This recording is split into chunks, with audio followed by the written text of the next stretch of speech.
Hey everybody, welcome to 20 Sides to Every Story. We're here a little bit early because I like to talk a lot at the beginning, so we'll get it out of the way while no one's watching, and then people start watching at 7, and then we'll go. So thanks everyone for coming out for episode 9 of Descent into Avernus. Um, uh, our characters have arrived at El Terrell. They're in Avernus and getting a feel for what life is like here and trying to do some good things along the way. But before we do any recap of our adventure, as always, I'd like to encourage you to follow the channel so you can get the notifications when we go live with different things that we got going on. I think this weekend it's actually going to be kind of light here on the channel. I'm taking stepping away for a little bit, but we are going to do something kind of fun on Friday night. We scheduled with our people. We're going to be doing some Jackbox games, a little happy hour. So maybe this is the most compelling reason to join the 20 Sides to Every Story Discord that we have is you can come and join and hang out with us on Friday night. We're a pretty tight community, and we're always trying to welcome new folks into the group to play tabletop games with us or talk about them. And sometimes we do some other things that are only tangentially related. And so that's what we'll be doing this Friday night. I think at 7 we're going to start the games, but we'll probably be hanging out and chit-chatting a little bit before then. If you just want to join the game, you can as an audience member. I've already selected from my Patreon group some people play the actual to be like the main participants in the game, but a lot of the Jackbox games have options to allow the audience to participate. I think like I've seen a number of people can participate in other ways other than being the main slotted players. So that could be a lot of fun. So if you want to do that, that'll be on Friday. Um, and what else do we got going on this weekend? I want to say Paul's got a game on Sunday night. I think he's got like a Call of Cthulhu. Um, he's been playing that with a couple of the 20 siders, and I think on Sunday they're going to be doing that as a stream. So that might be kind of cool to check out. I don't think we've ever done a Call of Cthulhu stream quite yet. So um, come hang out, check out the channel then. Um, yeah, well, I'm trying to think of other announcements. Oh, we've got this April sub goal. You see this T-shirt giveaway? When it says we are at 60 subscriptions for the month, then I will schedule a time. See, I didn't even have to finish my sentence, and there's Pruno was there. Woo! So we'll be doing a T-shirt giveaway this month. Thanks, Pruno, for gifting that subscription. Ooh, gifted a sub to Captain Reboot. Awesome. So I'll probably be and oh, thank you for the follow, Eastwood dude. Thank you. Huzzah! Appreciate that. Um, I'm trying to think. Oh, there's another sub. Nuthouse 57 subscribed for 23 months, almost 2 years.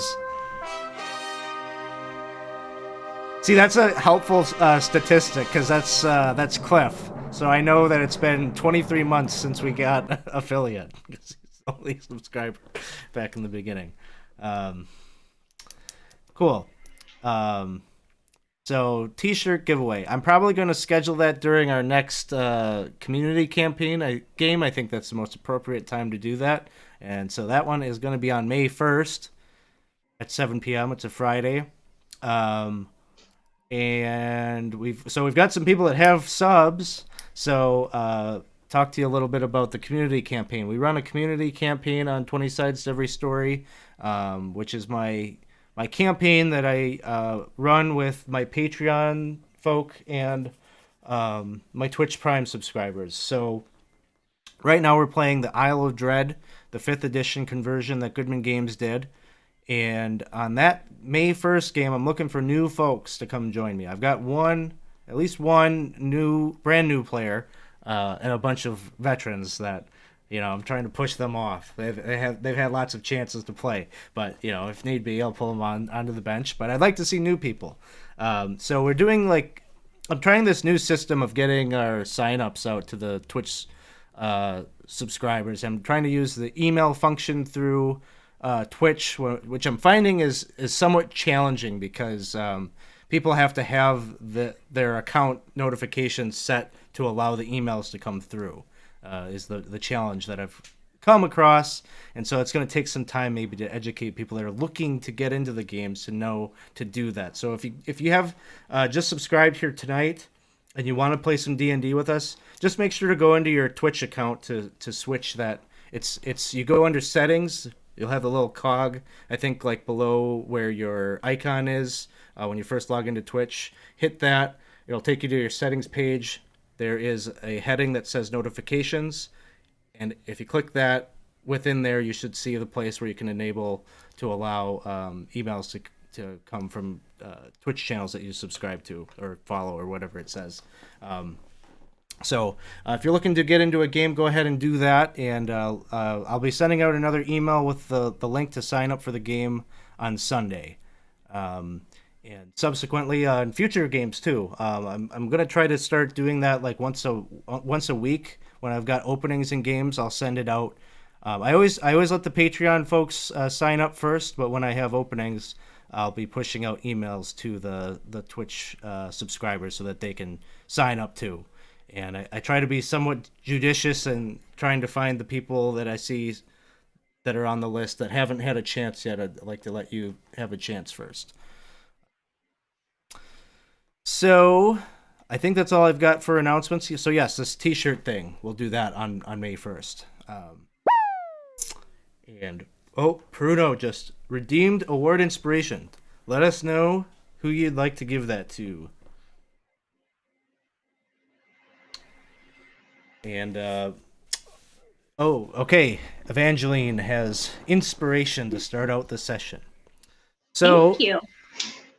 In recap of where we are at when we're starting this session, last time the characters had just arrived in Avernus. They are accompanied by Rhea Mantlemorn, one of the Hell Riders, one of the Holy Knights of El Terrell, and they're also accompanied by Lulu, a Hollyphant, a celestial being that has it would appear a connection to Zariel, the angel turned devil, that seems to be a main character, a main player in the whole reason why El Terrell has been brought into the Hells.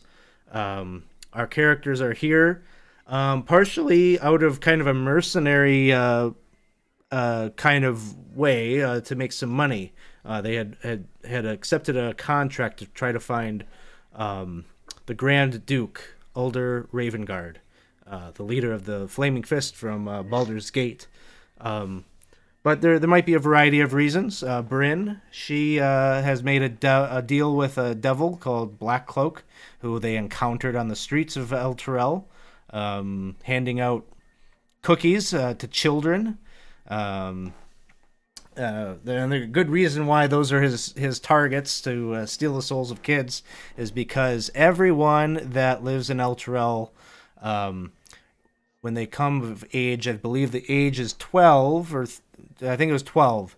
On their 12th birthday, they make a pledge to defend El Terrell, and they pledge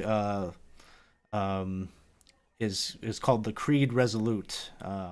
It is made that they will do whatever it is in their power to uphold the values of the city and defend the city itself. But it turns out that within that book is magic, dark magic of an infernal nature that pledges that anyone that takes that oath is actually pledged to Zariel. And so all the people in El Terrell, their souls are already accounted for. So Black Cloak is just here to get what he can get. This upset some members of the party.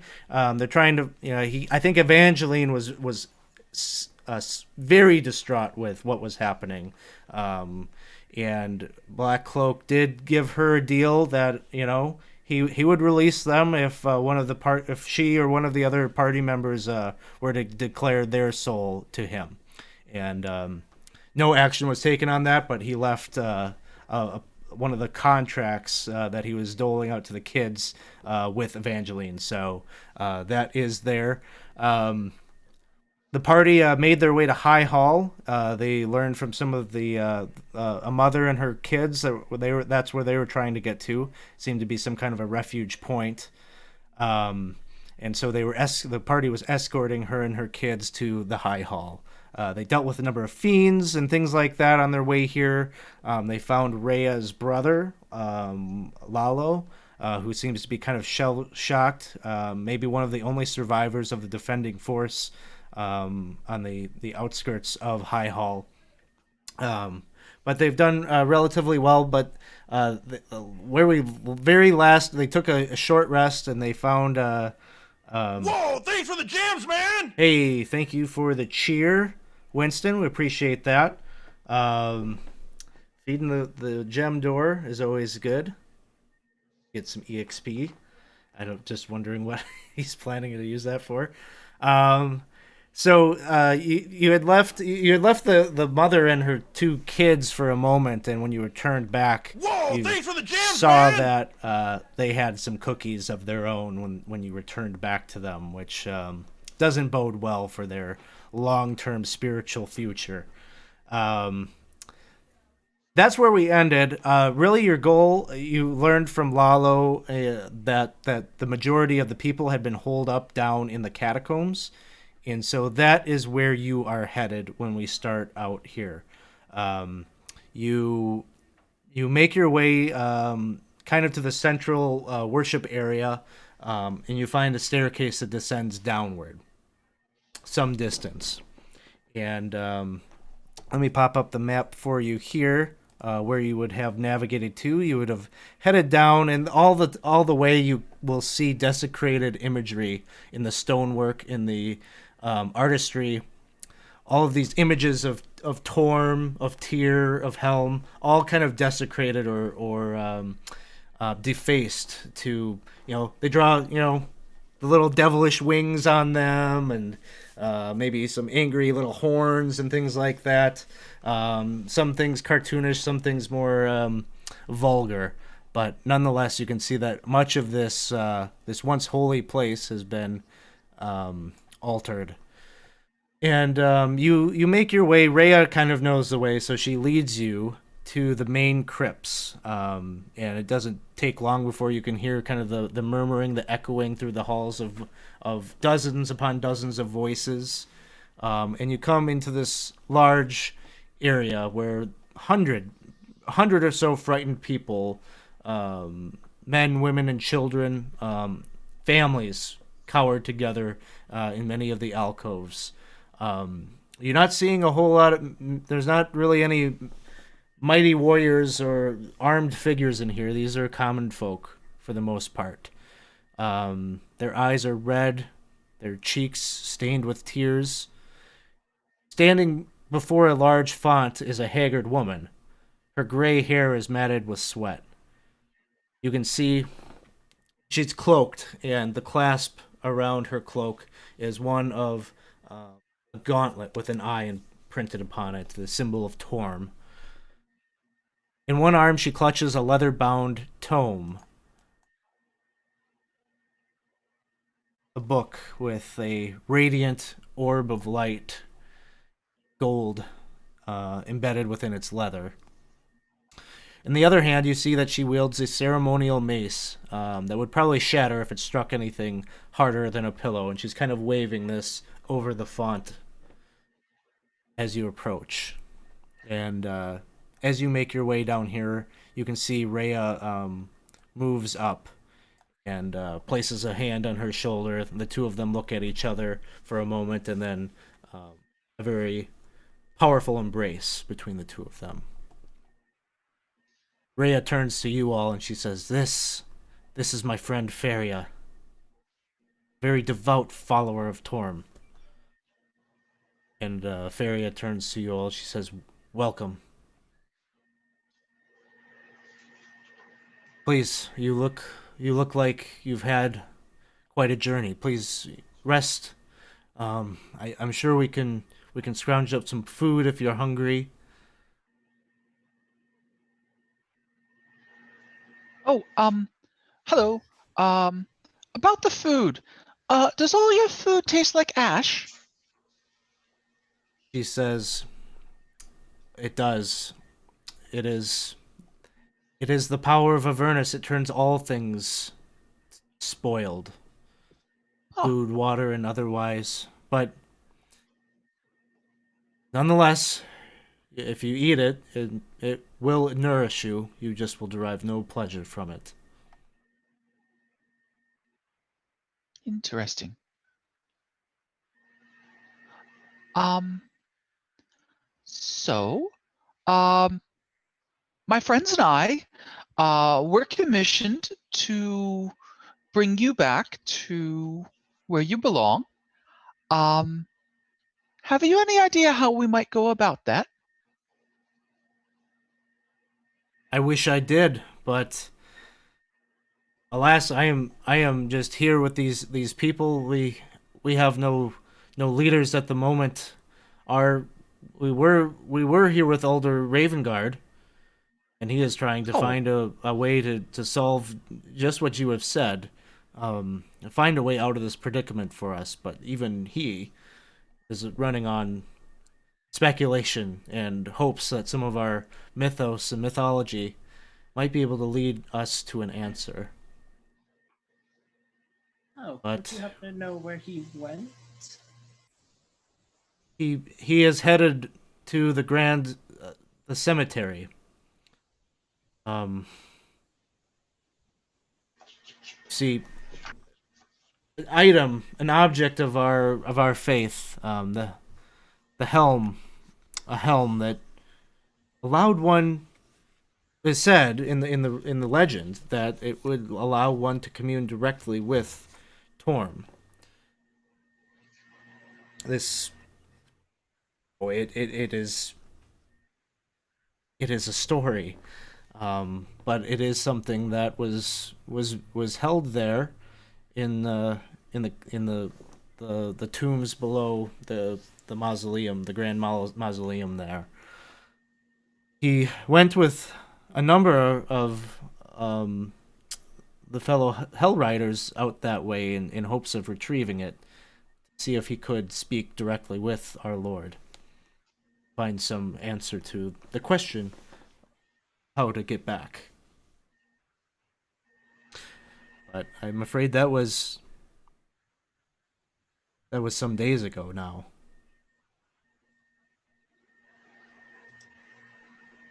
And you can just see this kind of despondent look on her face. She's losing faith that he's going to be returning with it. Well, well, I can assure you that that is exactly why we're here. Lorem Goldshoulder, owner of Goldshoulder Consulting and Concern. We have been sent to provide aid, and I believe assisting Raven Guard is our first and utmost important mission. Well, bless you. Maybe Torm is working his magic or his ways after all. Here. Well, things couldn't get more mysterious than they are, so I could only imagine so. As you're having this conversation with her, Evangeline, you notice that there is a man that seems to be like circulating around the room. He has kind of this odd, almost like straw like hat. Um, and maybe I don't know, maybe he's got a hood on is the feeling I'm getting right now. And he's got this he's got a bag and you see him like talking to some kids. Um, and he's got this large bird on his shoulder.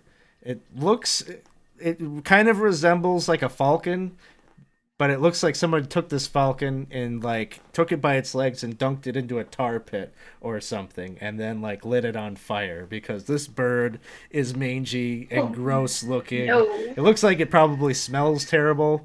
Um, but he's like talking to the bird, and the bird seems to be kind of like talking with the kids, or like there's some kind of like pageantry happening and like your spidey sense is going off that this doesn't seem right. Yeah, I'm gonna go over there. I'm especially wary of anyone talking to kids right now. The soul stilling that's out there. So yeah, I'm gonna go check this out. All right, so Cliff, you want to give us more context? What is happening as Evangeline approaches you?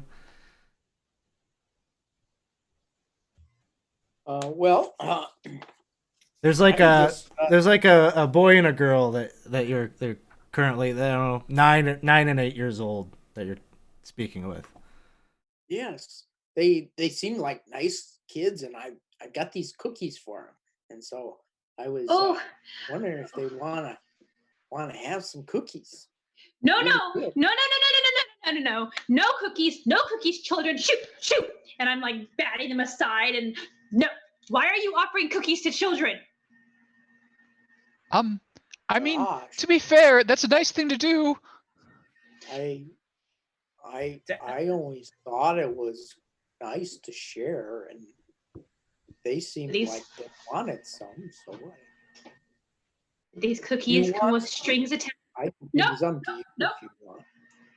I don't It's like cookies. a No. shame that they go to waste. Okay. These cookies that you're offering, have you been told to offer them in exchange for anything? Yeah, I was told to spread them around and offer them. The bird Bye. the bird is just like "Wah, wah, wah," just squawking. It's getting What's real. that? Its feathers are out. Whoa, thanks for the jams, man! What do you Okay. mean I shouldn't say it?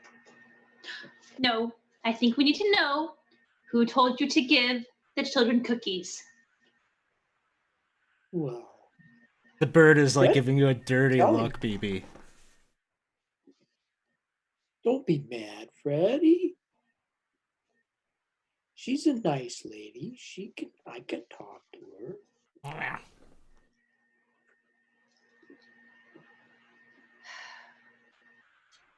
Yes, I was just doing this on, well, Mr. Blackcloak, Oh my God. he has me offer cookies to children. Mm-hmm. And in return, the children give Blackhook their souls. Is this how this works? What do you mean? He didn't I say mean, anything about that. oh dear. See, just look at these cookies. They're just Yes. cookies. They're lovely cookies. I know Mr. Blackcloak. I've had some dealings with him, and he has been giving children cookies in order to have them pledge their souls to him once they come of age. So Well, if he didn't have them sign anything, I don't know how that would happen. maybe you're like the dealer giving them just a taste of cookies so that they'll want more cookies. Evangeline, give me a perception check. All right.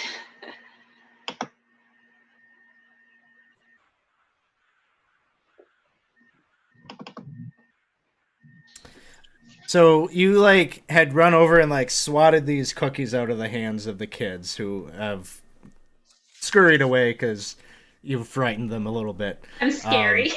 Yeah, but one of the cookies has like fallen like the flat part that sits prone on the baking sheet or whatever, the stone or whatever, has flipped backside, and you can see there seems to be lines on it, and they're not like, you start to scrutinize this and you realize it is totally like a contract that says, be it known that whoever bites into this cookie shall forfeit their soul upon death to one black, it's legalese on the back of the cookie. Oh my. He will stop at nothing. I'm going to And- hold it up. And you notice that around the room, probably like at least a dozen or so of the kids are munching on cookies with some frugality. You know, they're trying to savor this. They know they're in a bad spot. They're going to have to ration these cookies, but nonetheless. No one eat the cookies. No one eat the cookies. If you are no cookies. I'm sorry, children. Why are you so excited about cookies? Are you Because no, I'm excited about the cookies, and I'll hold it up because see on the back of the cookie right here, it has all of this legalese, and I'm sure that what if does my that friend, say? I'm sure if my friend Laurel over here comes and reads it, he'll tell you it says that if you eat the cookie, your soul belongs to Black Cloak. I'm gonna hand the cookie to Really? Laurel. I to walk confirm. over. Gosh, I didn't know that. I take the cookie and I get like a little looking glass out it, and I just start reciting it out loud. That's exactly what you think. He never told me that. That's terrible. I feel so bad. BB's great downfall always has been his illiteracy. All right. Well, we need to gather up these cookies from all the children who haven't yet eaten them. So I'm going around the room trying to get cookies from children. Feel rather like a baddie in this situation.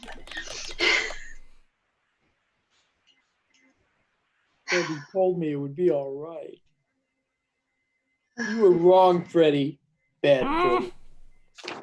You can just see the indignation in the eyes of this infernal bird. Squawking. You really trust a bird from hell to tell you true things about hell? I didn't get Freddie from hell. No, he looks like he's been through it at least. Aplos just- like hides his horse behind himself. No. Freddie didn't used to look this way. He looked like a nice falcon at one time. What happened to him? He died, and then Blackwell brought him back to life for me. And then he kind of looked like this. Oh, Wait, I'm sorry. Did you say are you one of Blackcloak's? Well, does he give you powers too? No. He just brought my bird back to life for me. That was all you asked of him, was just the bird. Yes, that's what he did for you. But what did you do for him? What did I do for him? Well, he got my soul. Oh, okay. All right, that tracks. And now you do errands for him? Is that the situation? Well, I didn't know I was doing anything bad. Well, I thought it was good to give out cookies. He didn't tell me Aplos, it. stop shaking your head. It's making me worried. Didn't say he was gonna sell their souls. He didn't tell me that. they never tell you everything. Yeah, I so thought it that's was. fine. People are always taking advantage of BB. I had a similar experience with croissants earlier. I was like, I'll just give the nice bailiff a croissant, and it all went a little sideways from there. Well, to be fair, that wasn't the bailiff's fault. Or yours.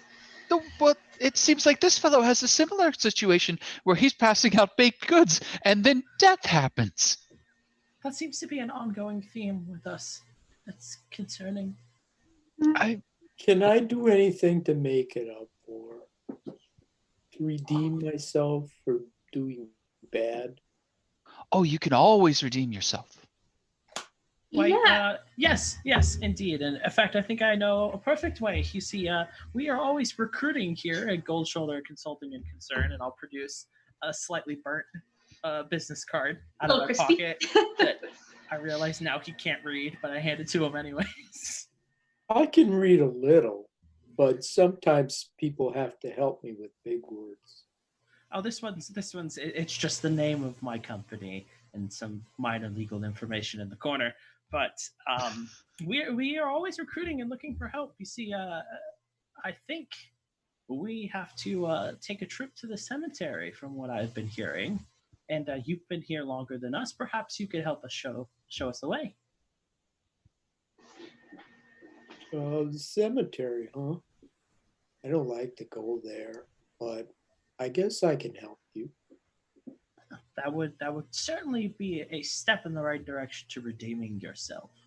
Oh yes, and we can help the cookies redeem themselves as well. As we go, we could leave ourselves a trail of cookie crumbs to find our way back. Cookie crumbs, not whole cookies, probably, because children might walk by. I'm gonna say if the children eat the crumbs, we have some Hansel and Gretel situation here, and I feel it could get dangerous. Yeah, perhaps like a part of their soul is sold off. Ooh, Do we still have a bit of soul?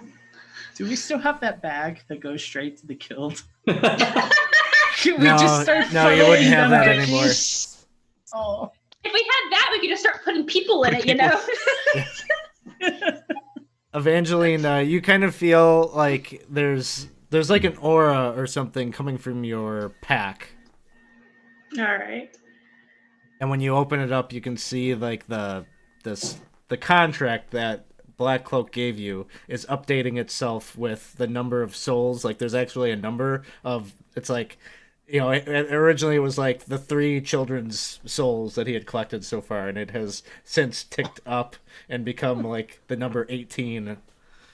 We have a live counter of every Oh single my cookie gracious. incident. Oh, well, that's just lovely. All right. Well, who do you think is baking these cookies? I feel like maybe we can. All right. Are you kidding me? Have you looked around? We're practically in an oven. That's fair. It's fair. Okay. Freddie just tells me where I can pick up the next batch. Oh. So where are you picking up the cookies? You He get hasn't told me. you get them. This is like details I haven't quite given Cliff quite yet. But he gets them out in Avernus at a place called Fort Knucklebone.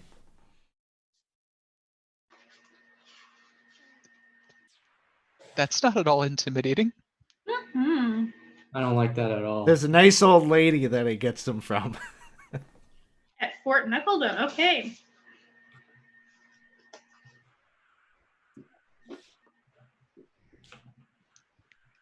Ex-windmill entrepreneur?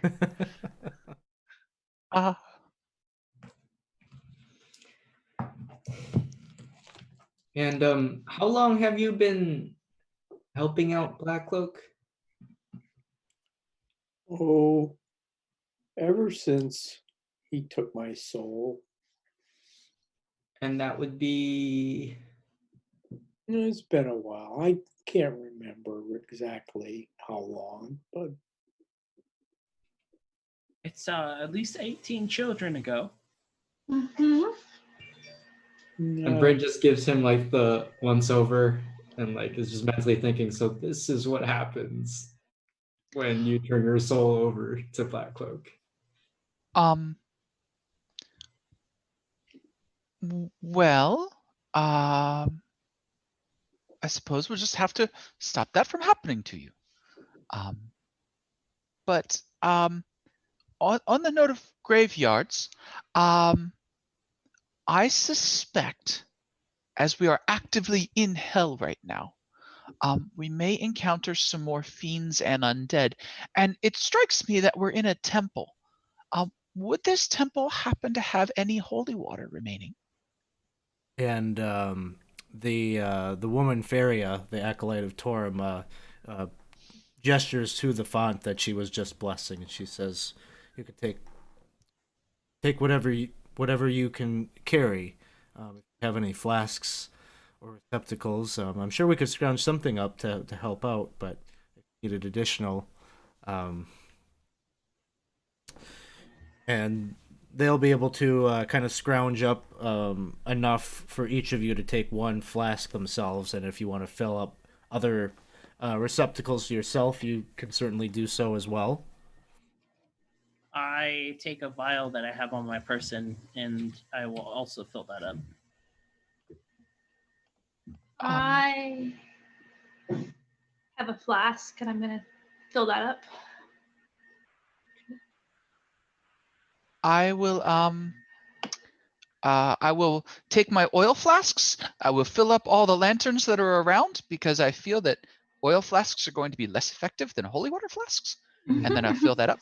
And then I'll also fill up my water skin because actually you can drink holy water, but if you drink too much of it, you turn blue. I'll keep that in mind as Bryn finishes filling her water skin up with holy water. There are I put a number of them in the party sheet, so if you want to drag one and bring it onto your sheet, then you can update the number depending on what you're filling up. Phoebe tries to give Freddy a drink of the holy water. Just freaks out. He just kind of like pecks at your head a little bit, like near your temple.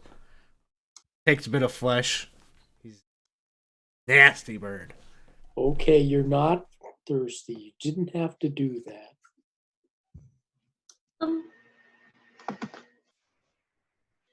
Never mind.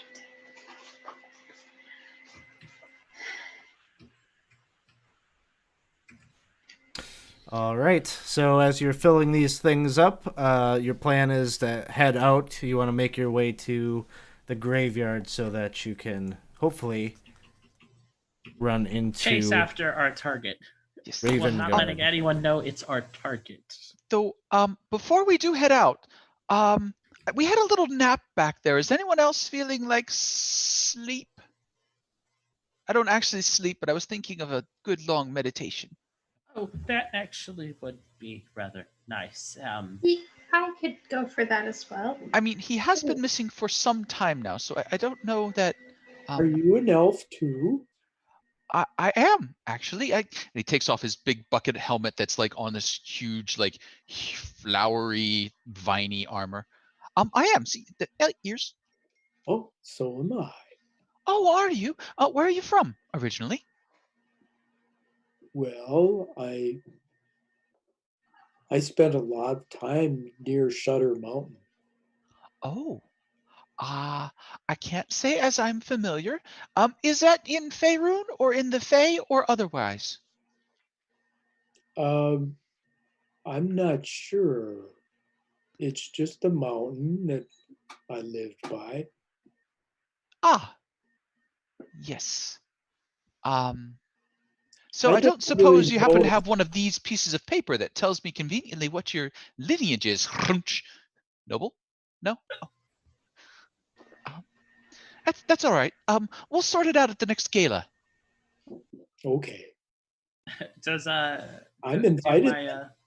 my boring geography lessons as a noble child ring any bells at the term Shutter Mountain? No. Sounds like a fake place. Or fake elves, probably. Well, but yes, I was just thinking that a rest would be good. I don't think I could hit things quite as hard right now. You've been hitting quite a lot of things, and I would very much like you to keep up that stellar performance in this company, Aplo. So I feel like a sleep is wise. Yes, Yeah, it's much easier here. Good. You take a long rest before you head out. And then you start to make your way through Eltrell. Maybe I should put the Eltrell map up real quick for the folks. So you can see kind of where By the you're... way, did we catch before we left what that symbol on the tome? On the tome was?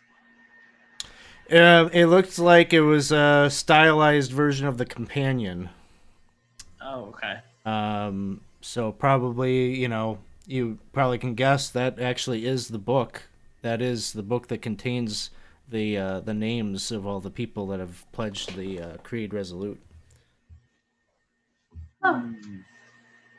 Oh, we should have asked for a copy of that creed.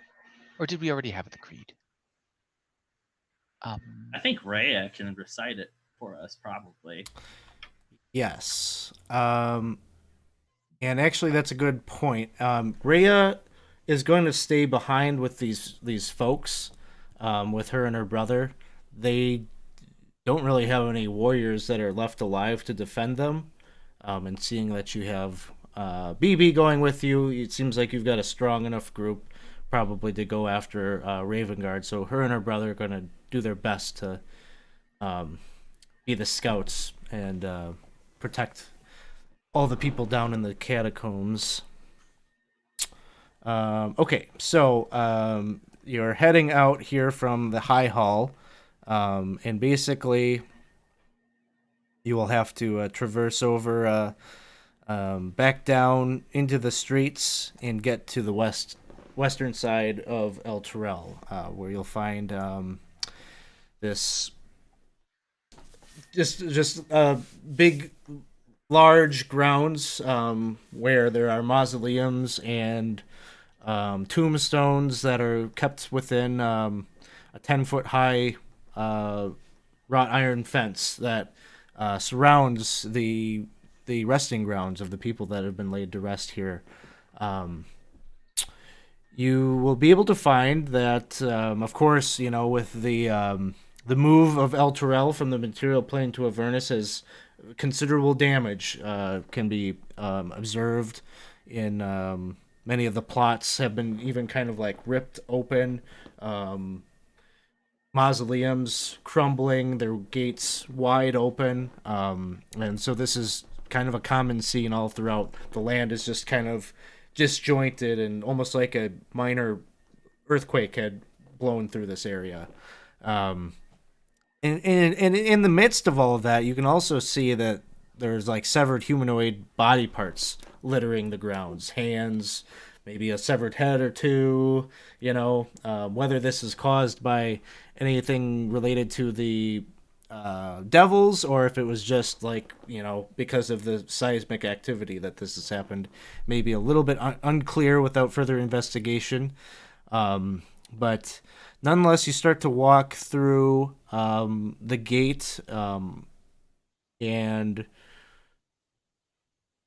kind of in the center of all of this, you can see um, what's basically a large chapel, or well, a small chapel, dedicated to Lathander and Torm and Helm, and Tyr. Um, you can tell at one time, this chapel was probably a beautiful building. It has the stonework on it is it's still evident that it was a marvel, and even has chiseled into some of the art heroes, notable heroes from all of those different deities. Uh, but it is a shadow of its former self as you come upon the scene. I'll pull up the map here to kind of give you an idea of kind of the grounds that you are coming upon. 1 second, I want to put a mask on this. But you can see also there are definitely, as you're traversing through the grounds, undead that lurk around in the background. Nothing that you can't like outmaneuver, just like zombies kind of shuffling around, seemingly with no real purpose or order. They're just kind of loitering, and so unless you really want to deal with them, you can easily make your way around. And they don't seem to be urgent to come chasing after you or anything like that. Are about. Share this while I'm unmasking this. But basically, you'll see kind of this front portico, I get, or this I don't know, the front platform that leads up to the entrances to the halls. Double doors at the foot of, or at the height of some stairs. Pillars of stone that hold the overhang aloft. And the trail that you're taking to get up to this building, it seems to go, it leads up to the chapel itself, but then also to the back area where you can see it looks like there's maybe some kind of a small homestead of some sort maybe the type of place that the grave, the undertaker or some priest that lived on the grounds maybe lived in. And I'll drop your tokens on here as you're coming up to the building.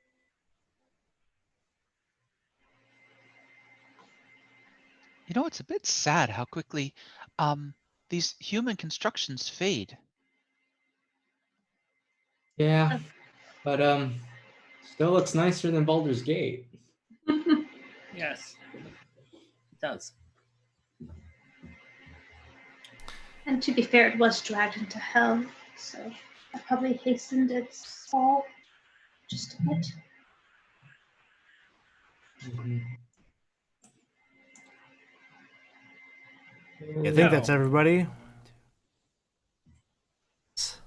So, as you're coming in here, Lulu the Hollyphant is just, oh, I do not like this place. It's so scary. Yeah, you and me both. So what's the plan? How are you gonna find this Duke? So, what we were told is that he was headed this way to recover an artifact of Torm, a helmet that allowed one to speak directly to Torm. Yes. So, if you had to hide a all-powerful direct link to a god in a graveyard, where would you hide it? I think they said it was below, underneath, and also in. What's going to be the fastest way into the catacombs? I don't know. Though, before we move forward, seeing all those zombies about has reminded me of something. Miss Bryn, could you come over here? And he's gonna boop, Bryn and Evangeline and himself with an aid spell, which I think is 3 people. Ew. Thank you, Opus. Thank you. Yes. Do be careful, Miss Bryn. You don't seem to be growing. Maybe drink more milk. But the Thanks, Opus. I will keep that in mind while we Yes. are here in hell. Find Drink. more milk. The milk is fresh. Hey, there It was runs aplenty. there are lots of cows in Diablo 2.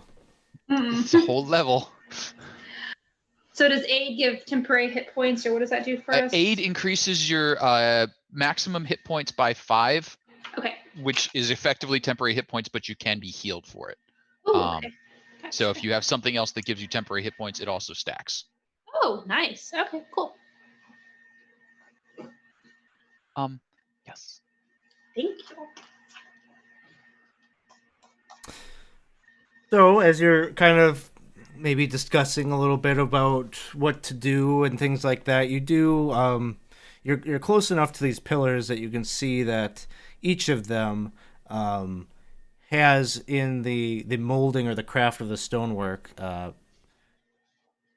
images of very detailed images of heroes of Elturel's past decorated into the white marble. You can see that the windows, the stained glass windows that detailed the outside, very probably beautiful looking images at one time, completely shattered and blown out. Hollowed holes that look into darkness in the inside of the building. Oh, I will tentatively sneak up to one and kind of just barely peek over and see inside. All right. Do you want to show me where you're sneaking up to look in? How tall is this step up? Like, would I It'd be have like- to go up to the steps? It would be like 5 feet or so up to I the. think I can manage that. I will as sneakily as possible in my short stature try and crawl up to that step in through the windows instead of having to walk all the way around to the steps and walk all the way back. Okay. You climb up. Give me a stealth check as you go about. Uh, it's not too bad. Hey, I'll take that. Scoot on up there, and get up to the window to take a peek. Yeah. And what you can see is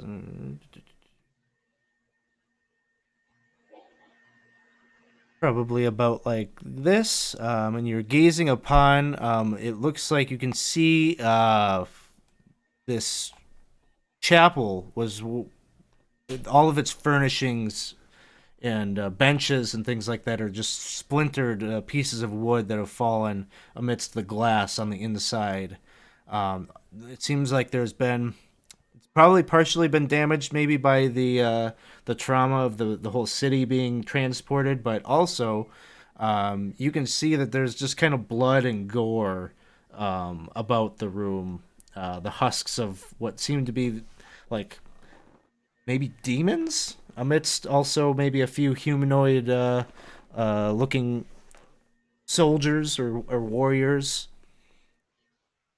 And throughout the wreckage, you do note that this window on the opposite side of you remains intact. And it is a stained glass representation of Torm, seemingly placing a golden helm on a man kneeling before him. Huh. Of the folks that are dead, does it look like it's an even number of demons versus normal people, or does it look like one side had it a little bit worse than the other? Make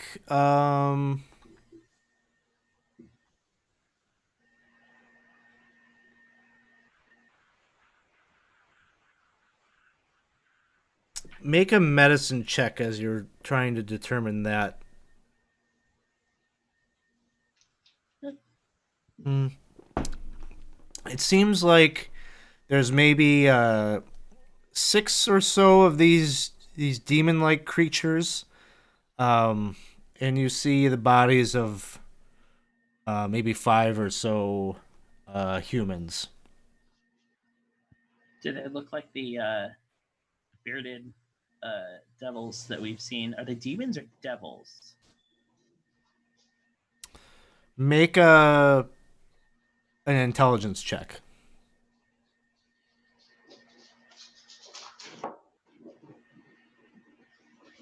You're not sure.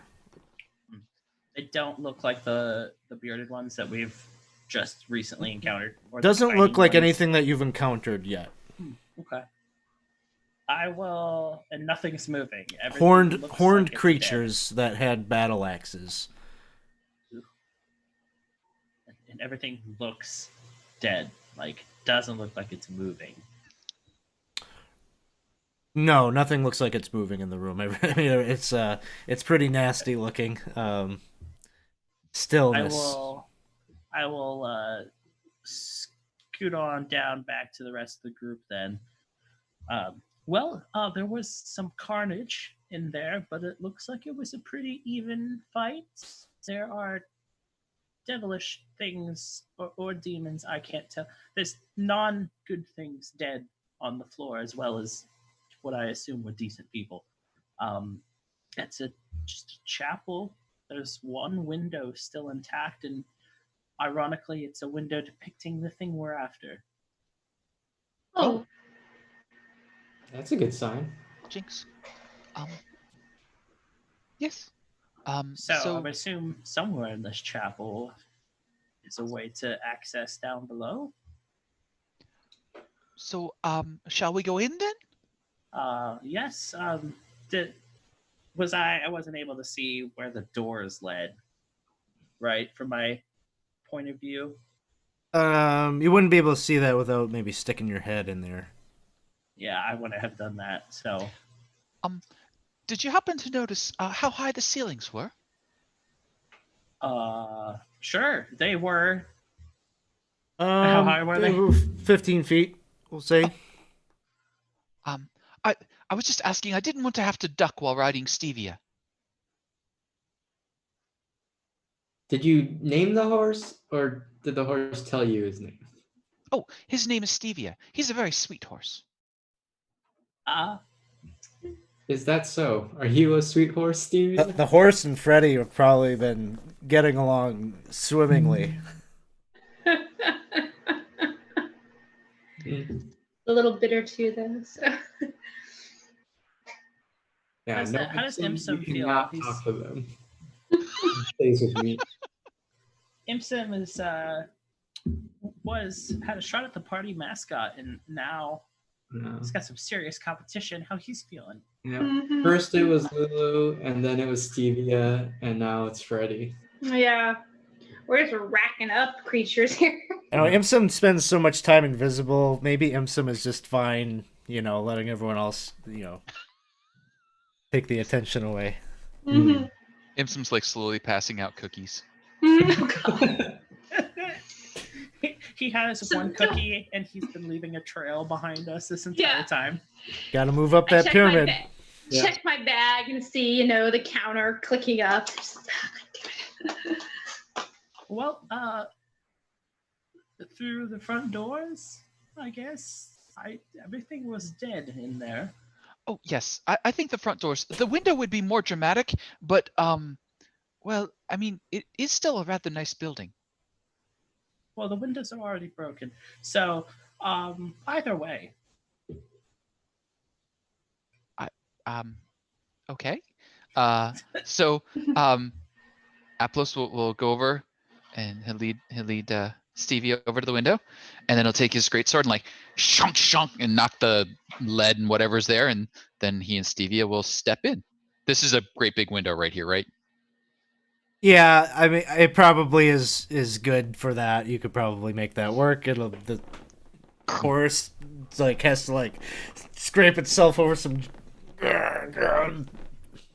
sidles itself in very awkwardly. Yes. I mean, you could we're have in. taken a run and leap. Oh. Made it easier.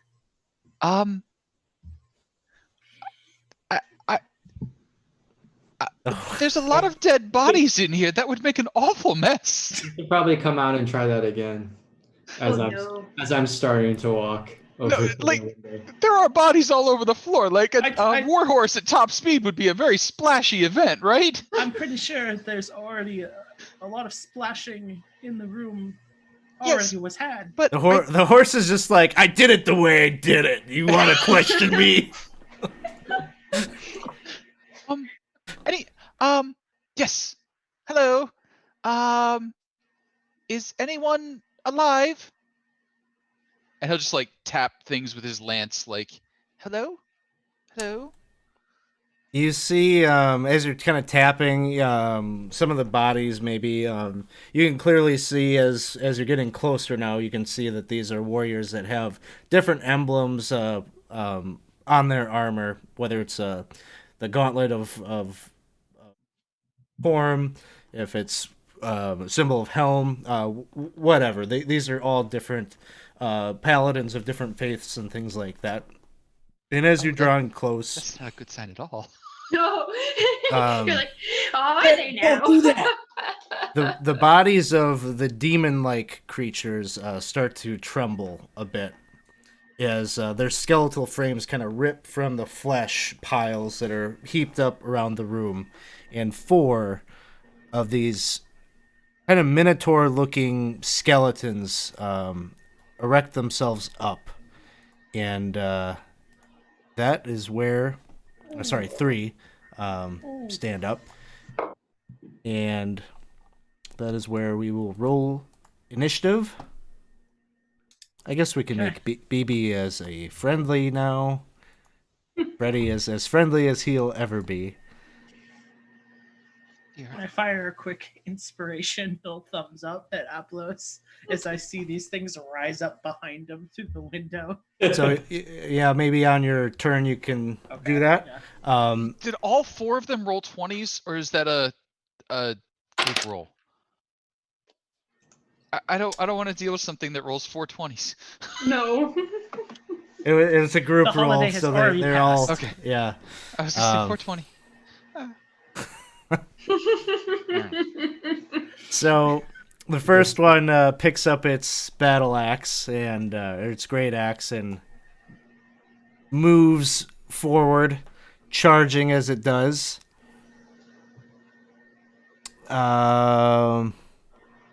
Going to try to hit you with its horns. It rolls an 18, which misses. The second one here is going to back up a bit and perform a very similar move. Gore is a 25 to hit. 25 hits. Yep. Oof. Just enough. And that's going to be 14 points of damage. And it Oh. also triggers a strength saving throw. Which I think you would get the plus I 2 pass. as well. I do get so the you would plus 2. pass. I just have to see, is this any damage or not? No push. Okay, it does take the extra damage. I don't want to take the extra damage. Oh. Whoops.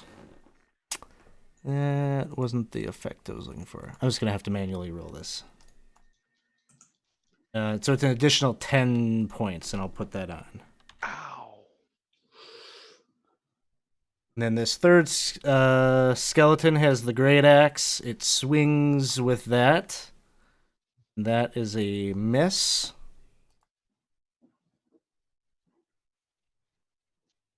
Aplos is an elf, so you can see with your dark vision there's another one that lumbers the back of the hall. I found them. They hurt a lot. Me. And it's going to move to right there. Actually, you know what? It's going to bust out the door here. Oh, that's nice. Mm-hmm. Imsum, anything for Imsum? Imsum's gonna chill with me. Probably also freaked out by the sudden sight of a Minotaur skeleton bursting through the door. Seems fair. Aplos, it is your turn. Um.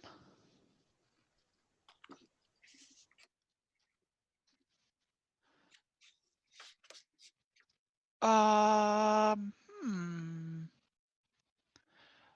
So, Aplos is going to try and block up the window, and I'll try and hold them here. Try to knock them down as quickly as you can. And he will cast protection from good and evil on himself at first level against undeads. And that will also affect Stevia. And they will have disadvantage on crushing us really hard.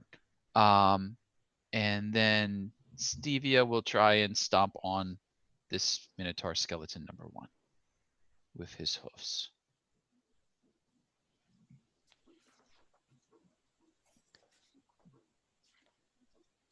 I should probably put something out. It's a warhorse. Nice. Yay! Go, Nice. Stevia. Good horse.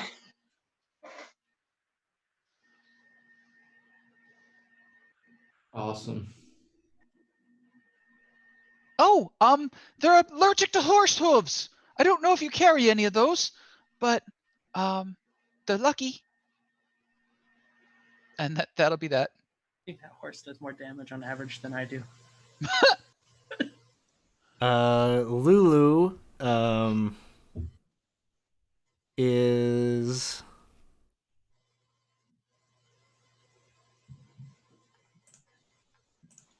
going to fly over here, and she's like, "Don't worry, Bryn. I've got this." Oh. Oh, thank goodness. Little Oh. hummingbird wings. It's Doing it. She's making doing its making its way as fast as it can go, which is oh no, the fly speed is actually pretty fast. Zoom moves right over in front of the massive thing and tries to. She's got these little tusks, and she backs up, meow, and does her best. It's like something out of a Hanna-Barbera cartoon. It hits. Hey.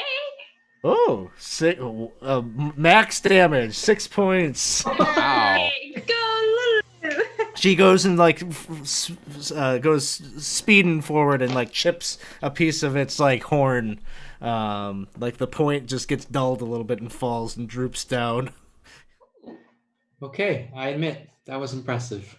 Yeah. Laurel, it is your turn. All right. Well, I have to say I really do admire startups. And I'm going to go ahead and attempt to cast Charm Person at 3rd level and hit all 3 of those skeletons in the window. So let's see. Charm Person? Does it? That only works on humanoids. Humanoids. Never mind. We already like you, Lauren. You don't have to. You don't have to charm us. Oh, I wanted to make him dance. Okay,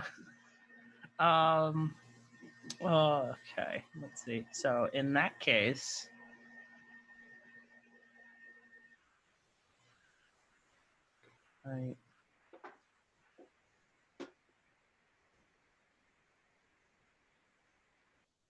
I will go ahead and cast Fairy Fire on the 20-foot cube that they create. The 20-foot radius or 20-foot diameter? You can get all 3. So Okay. go ahead and target them and. Nope. That's not what I wanted. How do you target? You got 3, you got 2, and you got 1. Okay, perfect.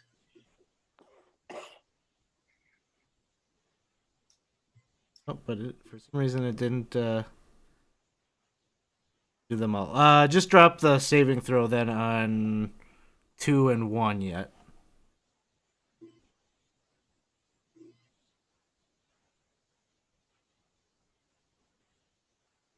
So one of them succeeded. Number 2 succeeds. Okay. So now we have 2 very gold, glowy, shimmery Minotaur skeletons. Oh, is that why it's Gold Shoulder?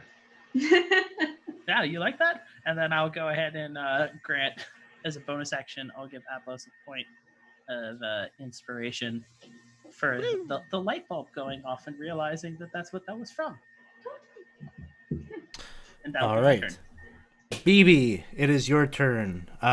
For your vantage point, you're standing outside the chapel. You can see through a window that there are 3 Minotaurs that are doing battle with Aplos, who's inside the chapel. The rest of you are on the outside. You can also see that there is a Minotaur that has come out the doors and is looking menacingly at this cute little elephant-like celestial creature that is with the party. You don't really know what its story is, whether you care about that, but maybe you've got an affinity for animal companions.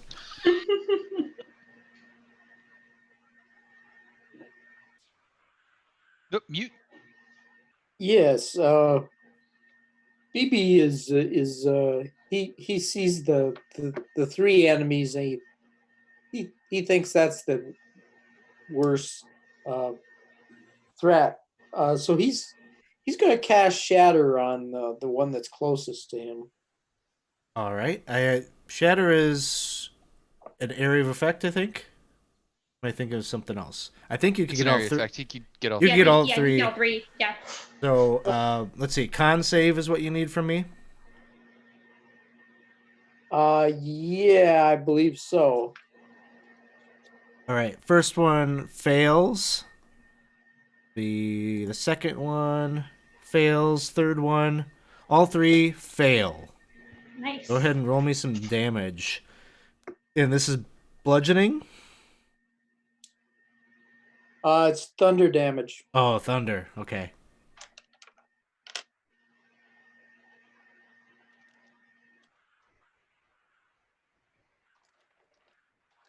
Am I casting? Am I doing damage on each one individual, or No, just all? you can just give me one damage total, and I'll apply it to all of them.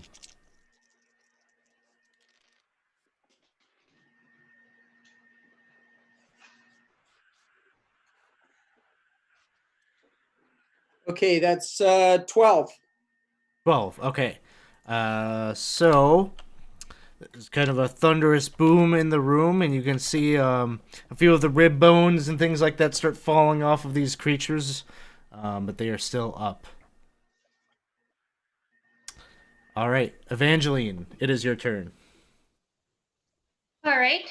So since everyone's kind of clumped in front of that window there, and I think that they've probably got that relatively under control, and I see this guy over here ready to charge if he breaks through our line of defense with Lulu there. I am going to take a shot at him with sneak attack. So oof.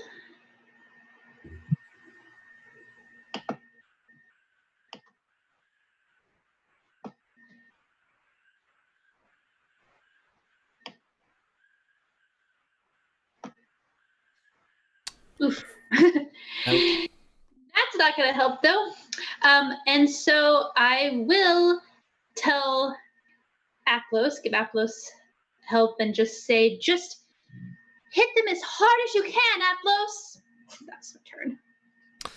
Sounds good. Bryn, it is your turn. Okay, Bryn is gonna fire 2 Eldritch Blasts at the Minotaur one.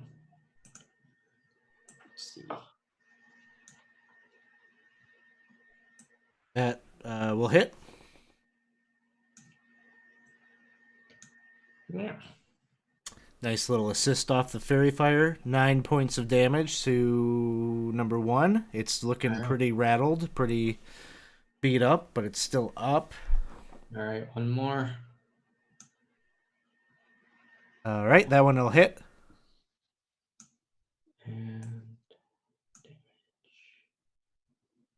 8 points. Still up. all right, we are backing up. BB, Freddy is looking annoyed that he has to go on this journey. You have a task for Black Cloak to be doing. But nonetheless, Freddy understands that the quicker you get this done with, the quicker you go back to important details. So Freddy's going to go sailing forward. Roll me a d20, Cliff, for the attack. I'll have you roll for it. 18. Ooh, okay, that hits. Give me a d6. 6. And that's enough to he just like goes forward and like pulls out the one vertebrae that's like keeping it all together as it just starts to collapse down. Freddy is vicious. Way to go, Freddy. I didn't know you could do that. Freddy goes flying back. He's not gonna hang out up there, but assist as he can. Oh shoot, I deleted the wrong one off tracker here. It was such a powerful hit. Yes. Does Control Z not undo in Fantasy Grounds? Does it? I don't know. No, it doesn't. That's all right. I know that it was 6 points of damage that Lulu did to this one up here, so. All right. So that one, I'll have the one over by Lulu take the first swing. It swings at Lulu. 17 misses. Ooh. He's Wow. dodges out of the way. Ooze. And the other two are dealing with Aplos at the moment. First one swings with the great axe. Disadvantage. Come on, miss. Yes. Misses. Next one, same deal. Misses. Nice. Anything from Imsum? Yeah, Imsum's just gonna chill with me. Sounds good. Aplos.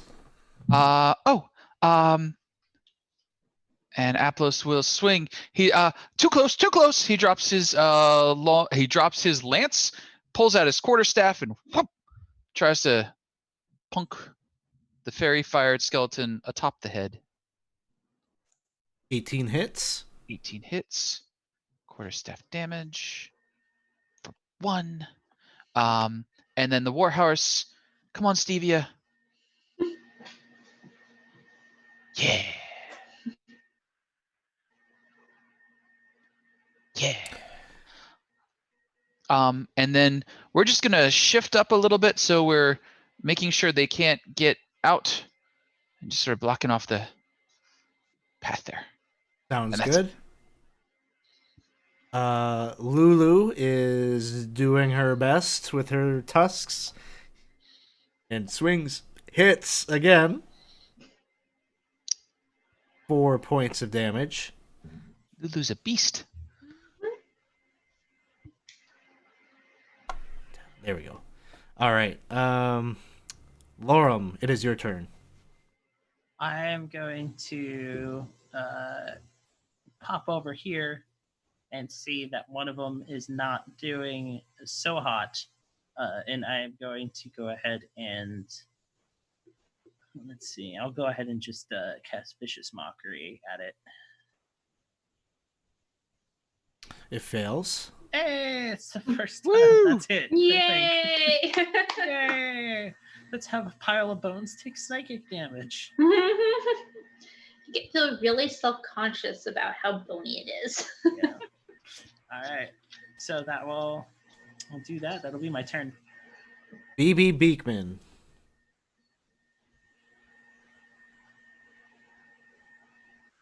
Okay, is this big window? Is this easy to get through, or? Not at the moment. The Warhorse and Aplos are actively trying to block that. So I wouldn't say it's easy, but it would be doable perhaps from your side. But there is also another one that is on the outside doing battle with the little holly font. All right. BB's gonna cast lightning on that one that's farthest away there by the little Sounds good. What is it that you're casting? lightning bolt. Lightning bolt. Oh, okay. Sounds good. So you need a dex save from me. Fail. What is it? 8d8 lightning damage?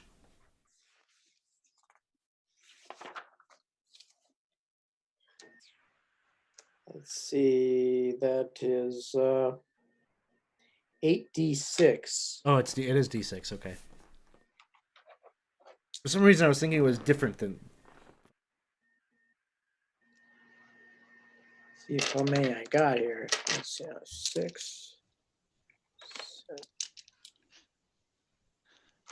Third level spells when you realize you don't have a nice dice. Yeah, you're like, you need to. I don't have that problem. I'll just roll one twice. Okay, that's 7, 12.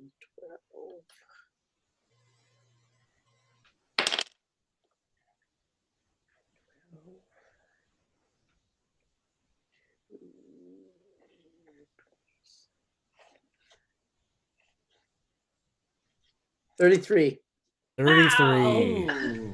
So the electricity uses the bone material as kind of a conduit through its body, but and it's kind of jolted, but it's still on its feet. It doesn't go tumbling down quite yet. Wow. Evangeline, it is your turn. Well, I was thoroughly impressed by that and shocked that it's still standing, so I'm going to take another shot at it. And I believe the sneak attack is still on, but if not, we can address that. It looks like it is, yeah. It is. Okay. I thought so. That one's a hit. Nice. All right. 17 points. It's still up. Oh my gosh. All right. Well, I will. Sorry to metagame a little here. Does Aplos still get advantage because of the fairy fire? Or has that worn off yet? Yes. He gets advantage He does on not. one of them. Yeah. Just one of them. Yeah. Okay. He also Then- has a point of inspiration that he can use at one point, though. He does have a point of inspiration. Okay, I am then going to tell you, Lorem, just be like, I trust you to do what you need to do. That's my help for you. All right, help action to Laurel. Yeah. Thank you. I appreciate that. Yeah, it's good advice, right? Again, Freddy is just like rolling its tarred and boiled eyes best it can, and it goes shooting across the battlefield. Roll me a d20, Cliff.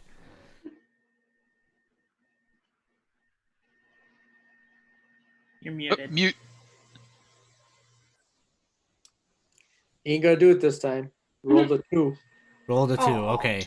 So Freddy does not withdraw this time. He hangs out there. Bryn, it is your turn. All right, maybe Brim will try to do what Freddy was attempting to do. First blast. Hits. Nice.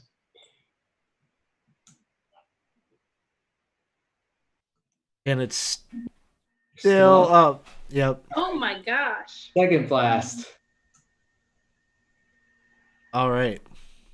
Hits. Why won't you die? And it, There we go. impact blows it away as its bones just scatter like Detrius on the patio there. Oh, Does it make his xylophone sound? I hope so. All right. Minotaur skeletons on the inside switch tactics. They're going for the horse. Not the horse. Not Stevia. But still disadvantage. Mm-hmm. Let's see. 16. 16's probably gonna hit a horse. Yeah. Yeah, I've got it here. 11. 11, okay. So I guess I can put it on the horse. Stevia. Wolf. That is a lot of damage. Oh. For Stevia. Make a, I think it's like an acrobatics check to see if you land on your feet as it goes down. Oh. Rip Stevia. Oh no. Pronesville. Prone. The other one comes over and is gonna Advantage, disadvantage, cancel. take the normal swing. Is a 19. Miss. Thing misses. Ooh. Oh. Impsum. All right, Imsum. All right, I'll send Imsum in. Gonna try and attack. Ooh. He's invisible, so He's invisible. yeah. Brent says, "Imsum, go help Aplos." So it's gonna be a sting on Minotaur 2. So invisible, so that's advantage. Yes. And then its attack bonus is +5. All right, so That's 13 plus 5. That'll hit. All right. I don't know why that didn't show up. Okay. And it deals 1d4 plus 3 damage. That looks like. There we go. 3 plus 3, so 6 damage. And I Okay. assume it's immune to poison. If that Yeah. matters. Yeah, it would be immune, so we don't have to go through that piece of it. But it does take the 6. Then it is Aplos' turn. So Aplos pops up, looks down at like the fading little glimmer of his horse, is like, oh. And then he'll swing the quarterstaff at this fellow.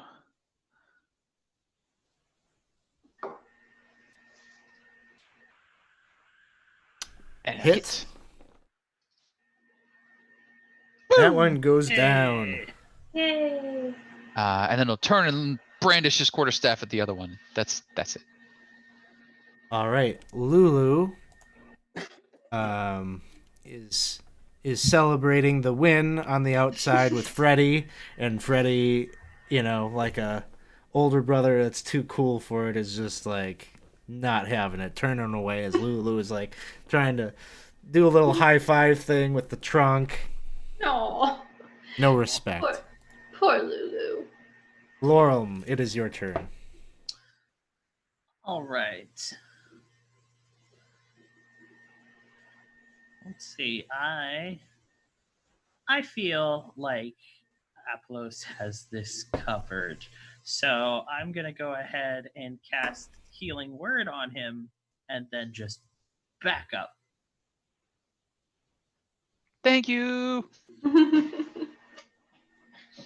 Get like here so I can still see it through the window. And then that will be my turn. All right. BB, you're on the outside. You can see the Minotaur that was fighting with Lulu has been taken down. The one that you shot the lightning bolt at. Actually, all of them have gone down except for one that's still fighting with Aplos. And you saw his horse, his nightmare horse that he was riding, cleaved into by one of the great axes and kind of poof out of existence.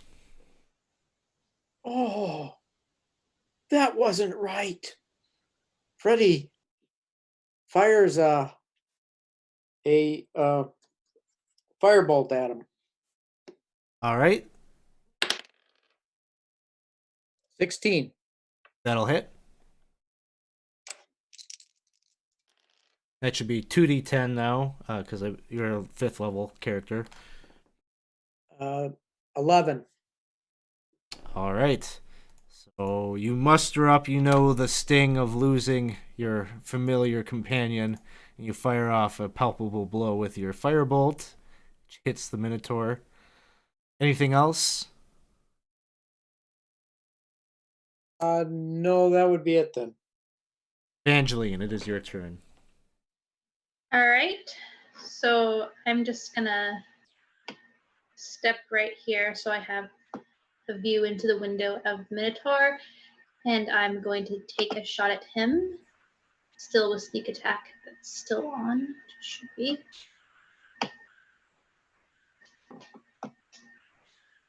That'll hit. All right. Doesn't look like my sneak attack went on. No, but you can throw 2d6 into the chat and I'll take it off. All right. 1. 4, 5 more. All right. And I'll just yell to Aplos for help. Just hang in there, Aplos. You almost have him, I think. Oh, yes. Freddy is eagerly gets away from Lulu and races in to take another attack at this thing, this time with its talons. So go ahead, Cliff, give me a d20 roll. +5 onto whatever that is. Is it You +5, you said? +5. Then this would be an 18. 18 will hit. Roll a d6. 3. All right. That is what Freddy does. Bryn, it is your turn. Okay, Bryn's gonna run up next to Laurel so she has a vantage point on the skeleton. And will fire her Eldritch Blasts as always. Oof. Automatic miss. Ouch. That's better. Hey! Good, swung the other way. Got highs and lows today. All right, 14 points. I call that an overcorrection. Mm-hmm. That's my turn. The Minotaur skeleton is going to try to attack Aplos. Ooh, wow. It got an 18 with disadvantage. Ipsum, it's your turn.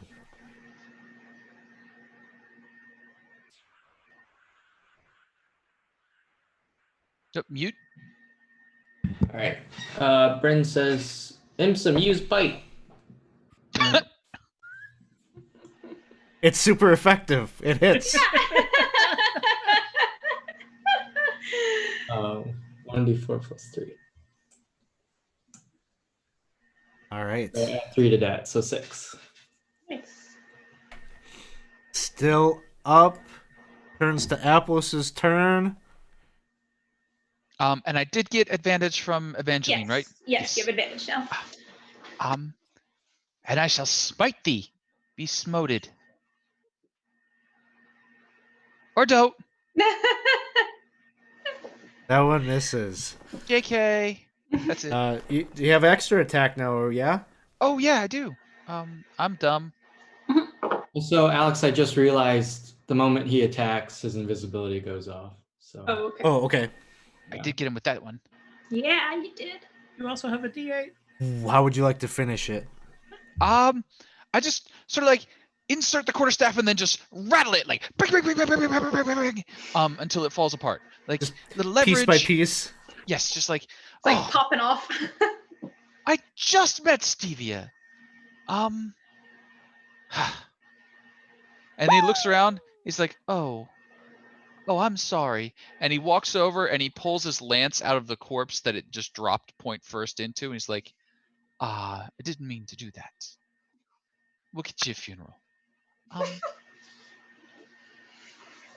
Lorem, you've been redeemed inspiration from the chat. Oh, Yay! oh, lovely. Thank you, chat. So is the coast clear, Aplos? Oh yes.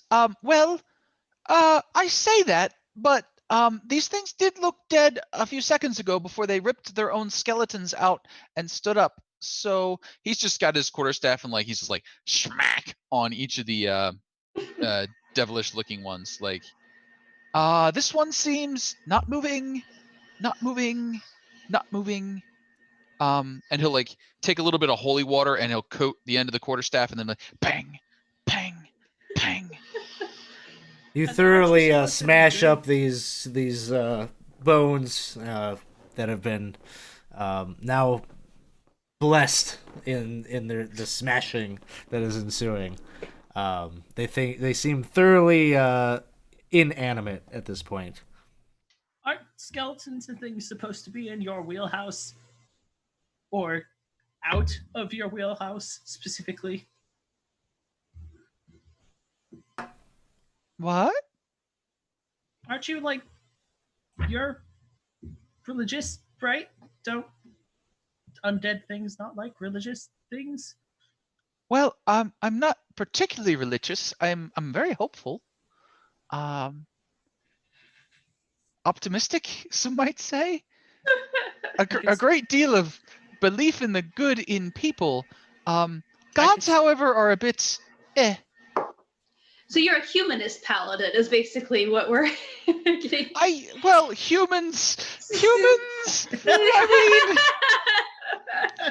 I mean, So they've that's, got potential. So that's how you drive people off. Okay, noted. To the window. I'll step up too. So yes, on the TV. I suppose if you're asking, I can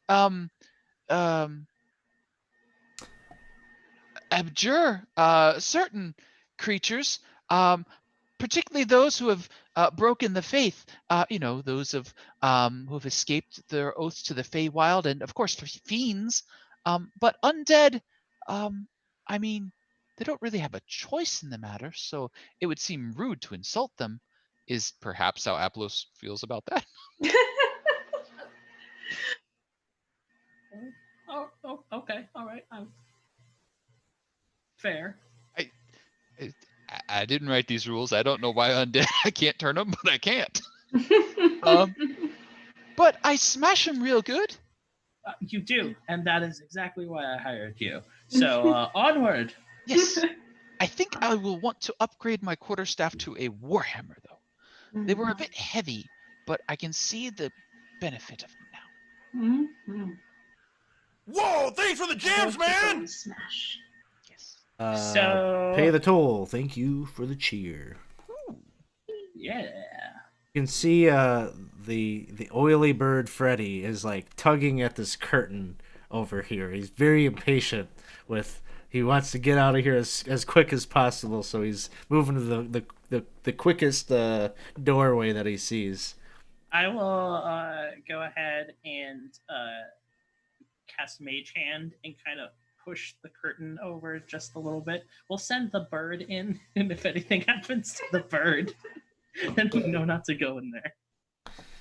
Well, before you can even send the bird anywhere. Oh, great. Aplos is like, doot, healing. Yep, you can do that. Basically, as you pull this open,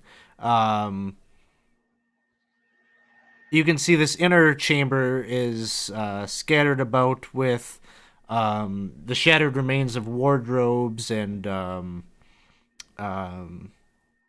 maybe some chairs and things like that. Basically, this inner room here is where the priests prepared before coming out to do the ceremonies and things like that were conducted before the dead were interned in the ground or in their mausoleums or whatnot. So smashed mirrors, things like that, vestments probably scattered about, just a bunch of wreckage in here. You can see that there are some spiraling staircase that leads kind of hugs the wall and descends down, where there are two of these devilish-looking creatures that have these tridents in hand. They almost have like kind of an insectoid kind of appearance, and they are accompanied by a man who is wearing robes and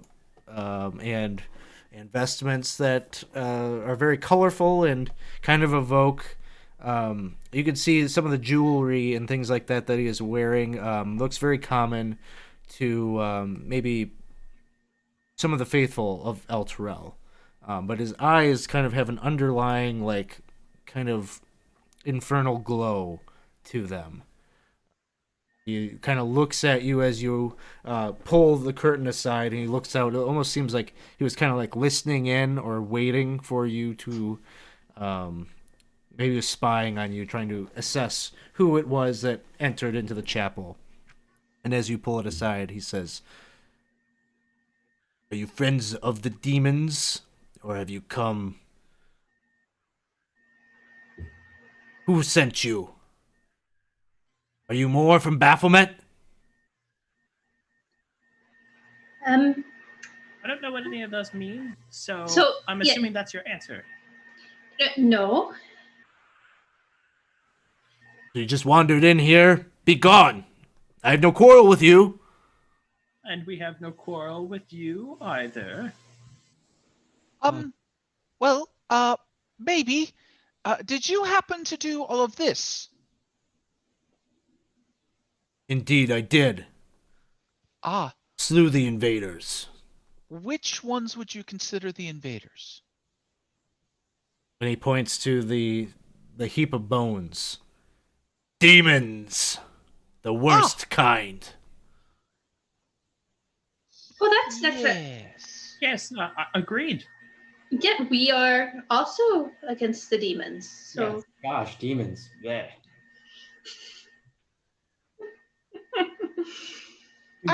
You don't seem strong in your conviction. Well, you happen to know an individual called Black Cloak? Black Cloak? A level 3 devil? Would I consort with such filth? No. I serve a higher power.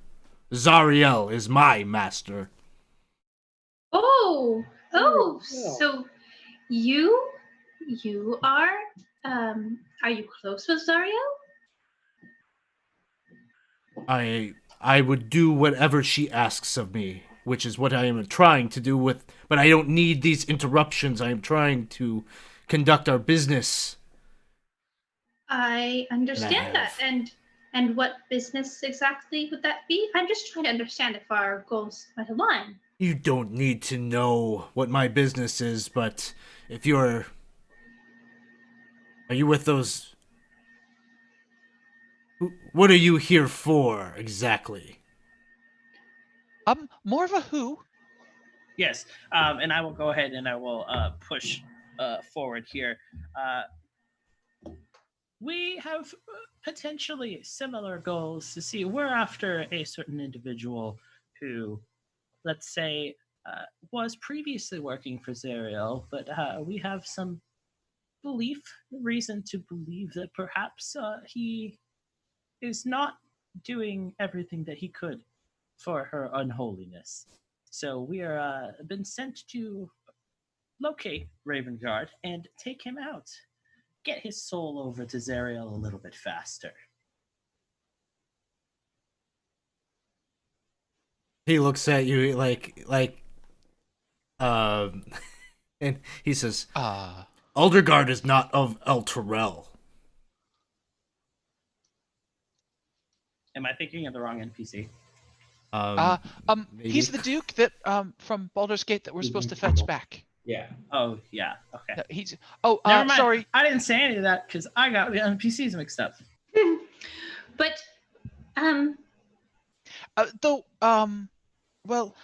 see, I happen to have been from Baldur's Gate, and I was concerned for my liege lord, actually, as you are for yours.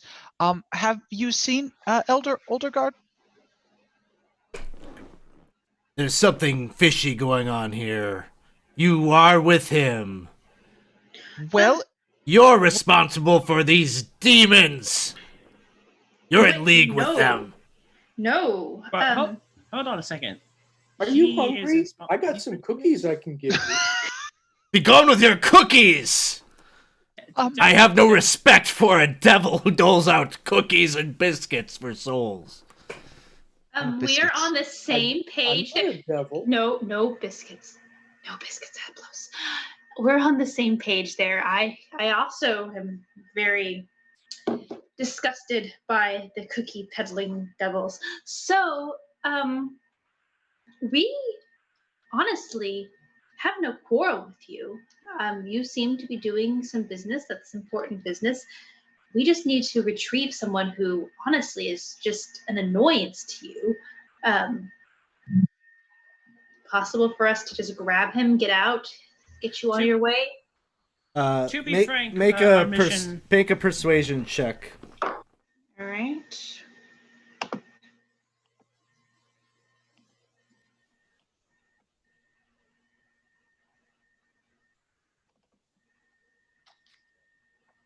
And he says, I like you because you're upfront with me. You're not trying to spin me a tale. I think that he has something to do with these demons that are wandering around in here. If you can go down and you gather him, then I have no quarrel with you. All right. Well, we don't want demons spurring about anyways. So, yes, we will be on our way. We will get him. Thank you. Good day. And he kind of motions over to these Mesoloths, and they withdraw from the stairway, and he points you down. Him and his ilk, they go down there. Do you happen to know how many demons could potentially be down there? They continue. They come. They come and they come. Oh, Well, lovely. Well, we'll try and kill as many as possible because, frankly, we don't enjoy them either. Good. We see eye to eye on this. Shall we? My wonderful, incredibly talented team. yes, And yes. I will like step behind you all and kind of usher you in front. Oh, but I was just going to say, I really do like his outfit. And then, Very Yes. colorful. He says, "I hate it, but it's the Really? only thing. It's the only thing I have to wear." oh, I suppose you could get tired of it eventually, but it is I quite will- striking on you. Bye. I will, before I leave, I will use prestidigitation to make it look like it's far more ripped and splattered with blood of his enemies. He you do this, and he's like, "What the hell is the wrong with you? So I figured you'd enjoy it. Down the That is stairs. not why I don't like it. I don't like it because it has Torm on it. Oh, you feel like you. I like the colors. I don't like this." And I cast it again and I fix it. But I draw like a Good. really crappy like silly smiley face on Torm. This is the image of Torm. Oh, Get Make it look- going before I lose my patience with you. Okay. You go, and then you're all filing down, and then BB, as you're walking by, he says, "Cookies." He spits. Disrespect. And you all make your way. Avernus is really changing you. You're already defacing holy symbols. What's gonna happen now? Doing it for attempts to keep us alive. I was never religious to begin with. I will say, probably defacing holy symbols to please devils, pretty high up there on the list of things not to do if you don't want to, make the final return trip to Avernus. Well, As that we're was, going down real. the stairs, I'm going to cast mage armor on myself. Yeah, good idea. Pay the mage tax. Yep. Yes. So we head downstairs. It appears that Wow. way. Yes. Down we go. Although, quite frankly, and as I'm assuming we're out of earshot of a friend, I'm not a big fan of the fact that he's now summoning demons or whatever is happening here. I don't think this bodes well for. I'm a bit unclear. I just know them as fiends. What's the difference between demons and devils? Ah, I think one gives you cookies and the other one eats them. Ah, that is diabolical. They don't like each other. Oh yes, I've picked up on that. I just were the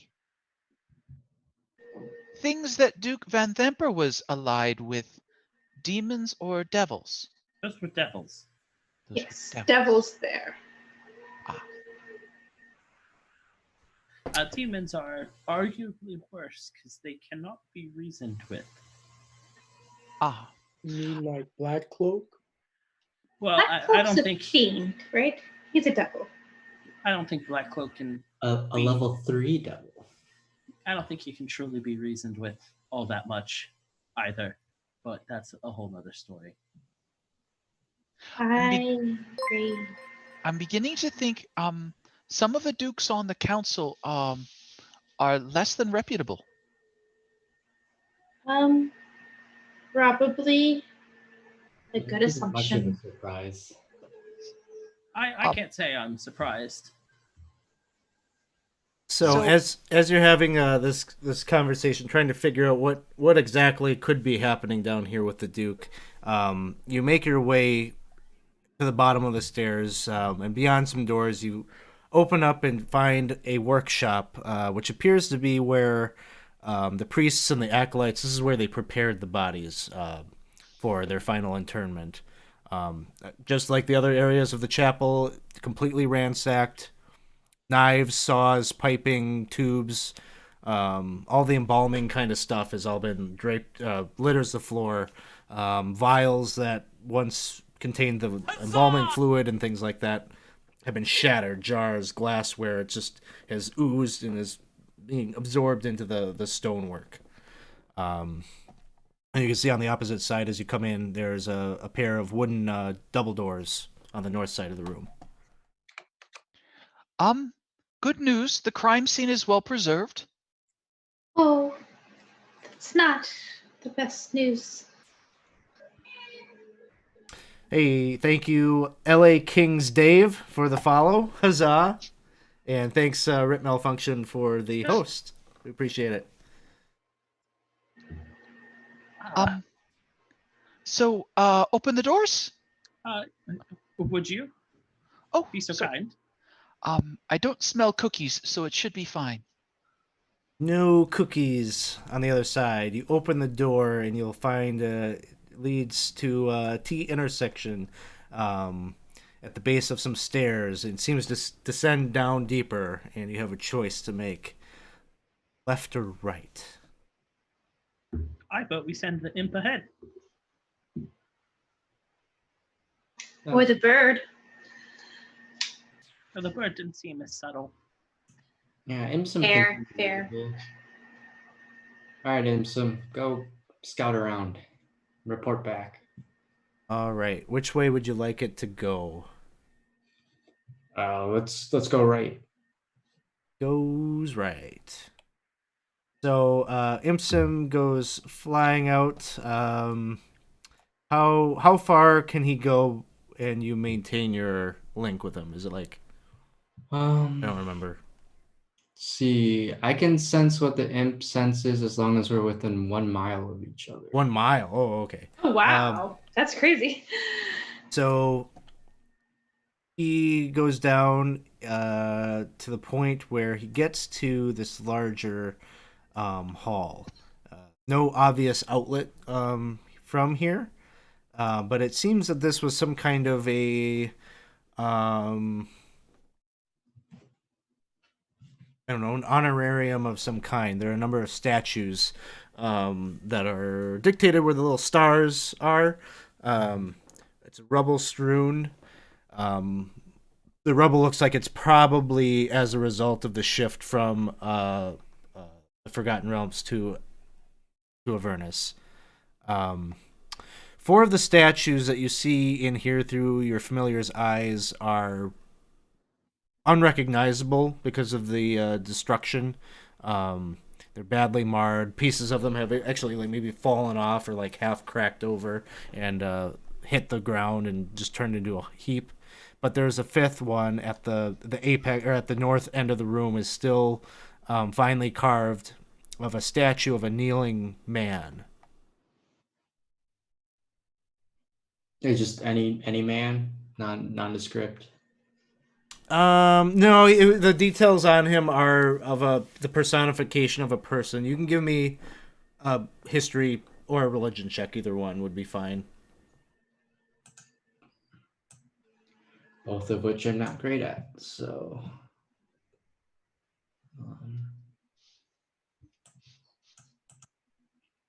I actually took religion as a proficiency this level up because I knew that none of us knew anything about religion. I was like, okay, well, that's 18. For whatever reason, this is a thanks for the jams, man! character that you're familiar with. Hey, thank you for the cheer, Nuthouse. Appreciate that. Bill, the door's getting his fill here tonight. Thanks, everyone. mm-hmm. So this character is Lanish Fogel. He is a knight of Torm, and he is the one that it is said that the the helm that the Grand Duke is looking for. This is the person that Torm gave it to. The original person. And probably at the point when you recognize who this is, you might send your familiar forward a little bit to inspect it further. It definitely looks like he should actually be wearing a helmet. There's kind of like grooves in the stonework where it seems like something should have been sitting on his head, but it is not there. Okay. I relay this to the rest of the group. Looks like we found where the helm was. Oh, But it's not there now. Doesn't appear so. so ought we to check the rubble, or? Yeah, it looks like the room is clear of any enemies. And yet, the gentleman up above was concerned about demons. This is rather disconcerting to me. Tread carefully, everyone. Could we have the Impsum check the other routes before we start moving forward? Yeah, I can have him do that. The room that he's currently in doesn't seem to have any exits other than the one he entered through. So we would have to go left in the fork. Aplos is like super slowly clanking down the stairs. Clink, clink, clink. Yeah. So you're sending the imp back? Is Aplos gonna check out the statue room? No, he waits like a kid at Christmas. All right. Like, I didn't step off the stair yet. Still technically on the stairs. So as all this is happening, you're checking that out. What about the rest of you? Anything that Lorem or BB or Evangeline are doing? I'm looking at Lulu and trying to talk to Lulu telepathically and seeing if it works. Just thinking in Lulu's direction really hard.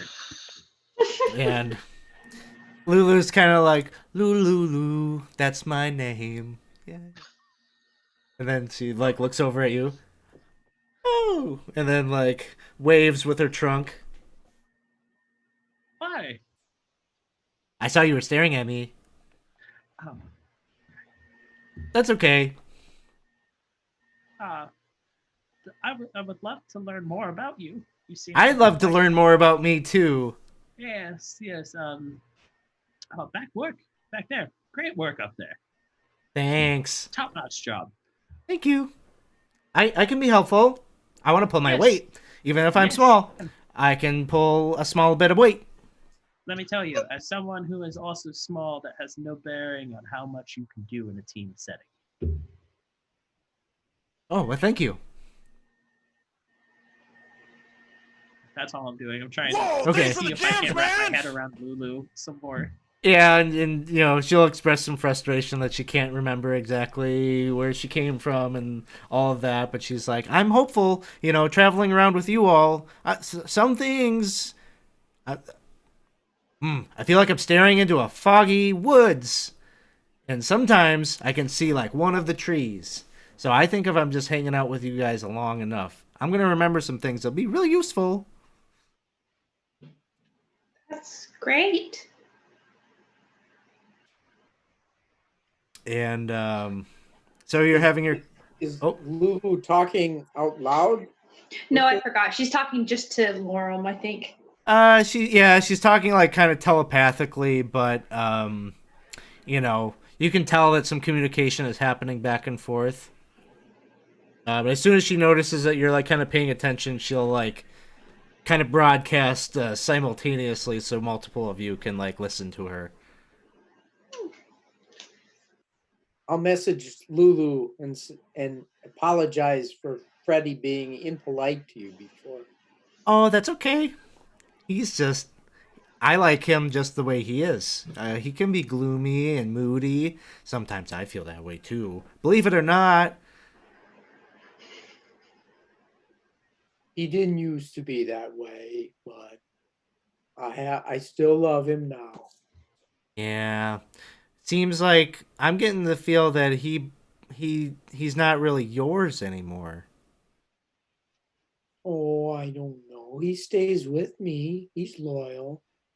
I think maybe he's loyal to someone else though. This black goat cloak guy. He doesn't go to him. He stays by me. Okay. You can tell she's kind of like, sure, whatever you say. Sure. Sure, Jan. Did you say something about like he used to own your soul or he does own your soul? What's the deal with that? Well,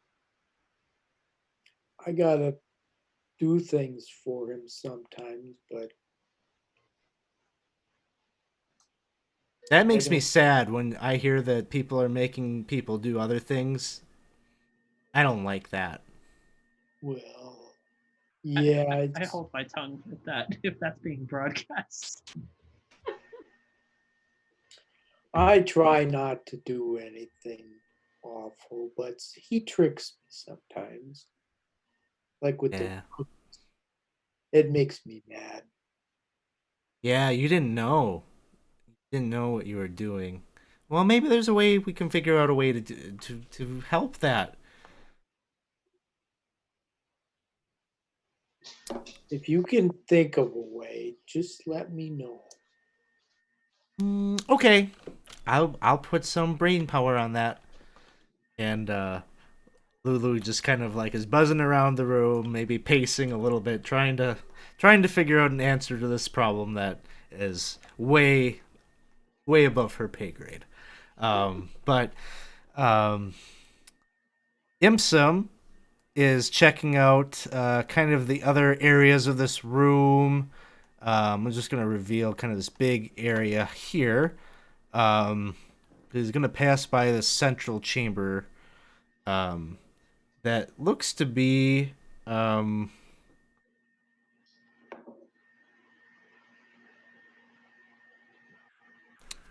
kind of like as he's peeking around the corner here. Um, this whole area is has different like shelves kind of built into the walls where bones, vestments, and holy symbols have kind of been placed into niches in the wall. Um, and as he's moving about, he will be able to see relics that belong to all the face of Elturel, Lathlander, Torm, Helm, and Tyr. They're all represented here.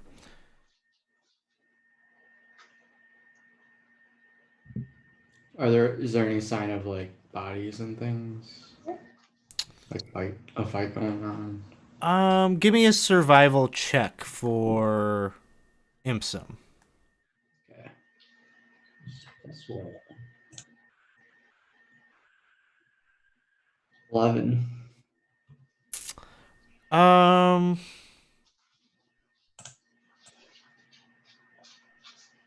there really aren't any evidence of like bodies or a conflict or anything like that in here. Okay. Doesn't seem to be a sign of any conflict to the left either. Hmm.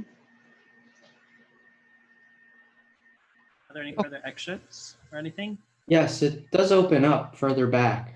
So if we need to go further into the catacombs, this would be the way. Oh, we'll go on that way. Though, everyone be careful. Don't go down these stairs. I've trapped them.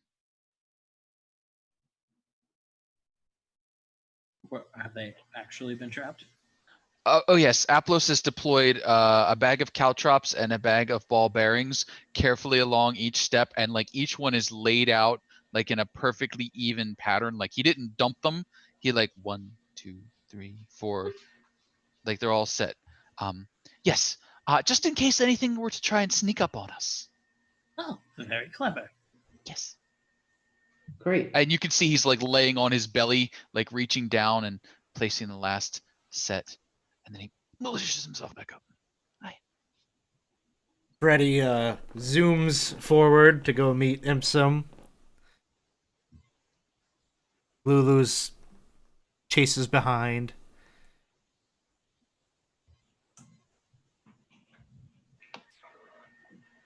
And you make your way to ossuary.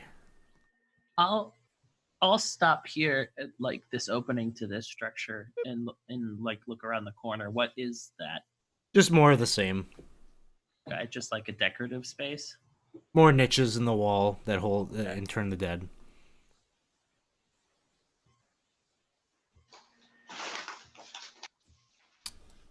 And you move forward, maybe peeking around the corner here. You'll see what looks like was a meditation chamber. This area right where Aplos would be like looking in.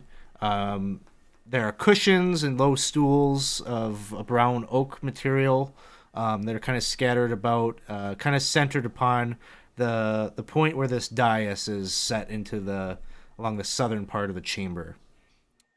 Above the dais, you can see a mosaic shaped from colored stones arranged to depict scenes of funerals, the migration of souls from the material plane to the celestial. Lettered along the bottom of the mosaic reads, you probably see it maybe from your vantage point if you peek in there, some kind of a prayer or something like that. It seems like maybe if you look, you can see stairs that descend down further. The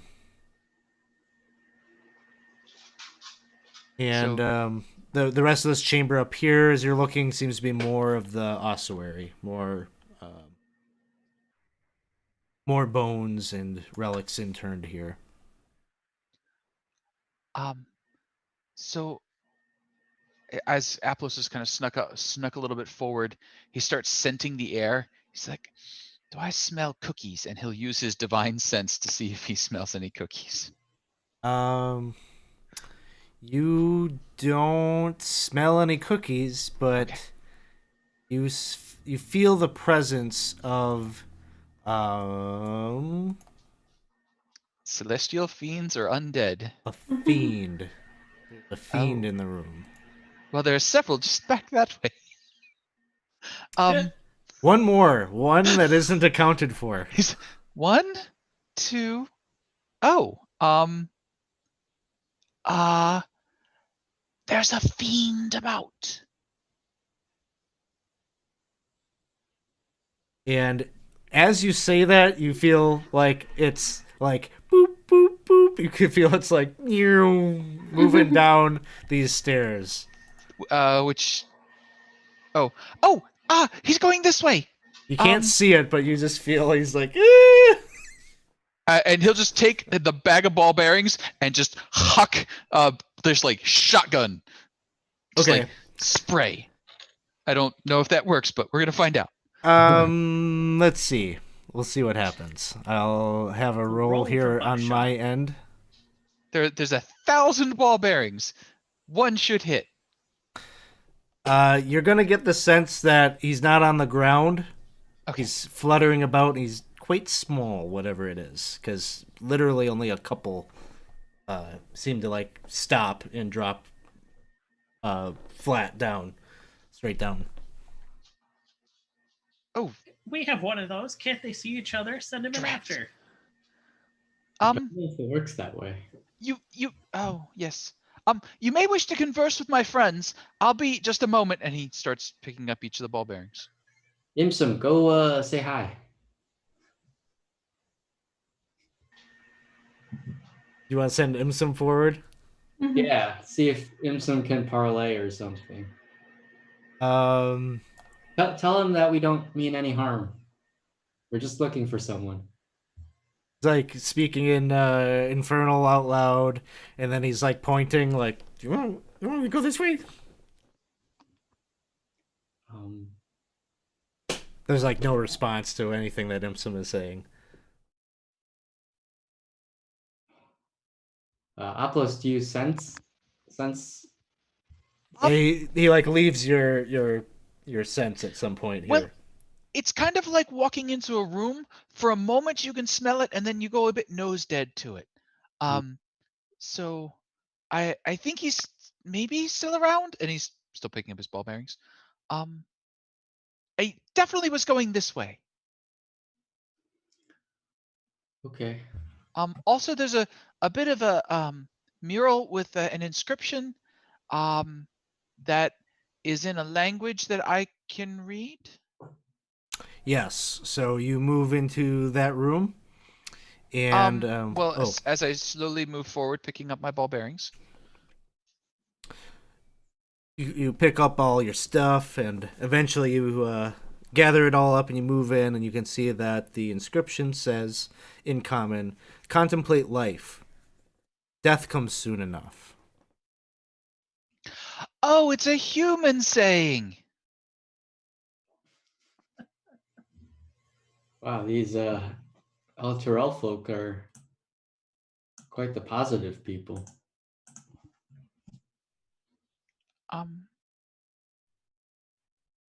Yes.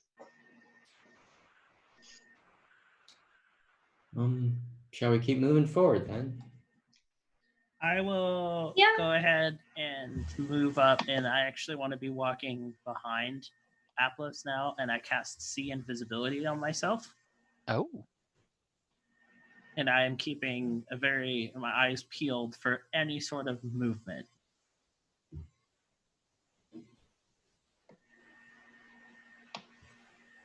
All right. As you are looking down, you've cast See Invisibility. You do see something that is down there at the base of the stairs in front of a wooden door. There's a little imp. Or sorry, it's a quasit actually. But it is standing in front of this door, and it's just like, but it's not making like much noise. It's just like little.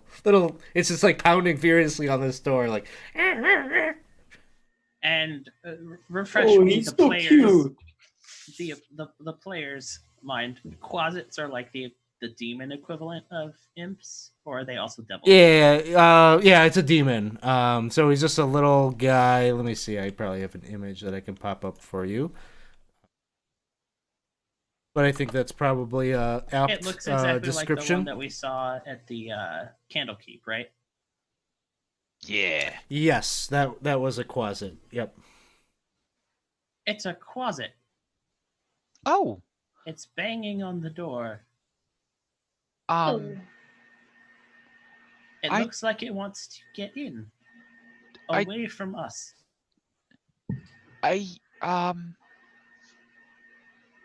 I don't know what to do with this information.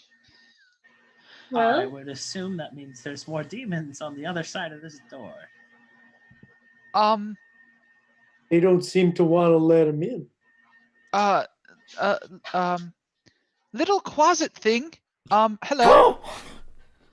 Yes. I suppose you're probably holding your hands up, but I can't see you. So he is. He absolutely is. He looks terrified. Yes. Well, you it's weird not talking to nothing. Do you know Elder our elder fellow, Ravengard? He's just like pointing to the door. And he's like sidling along the wall, like he's like let you past. Yes.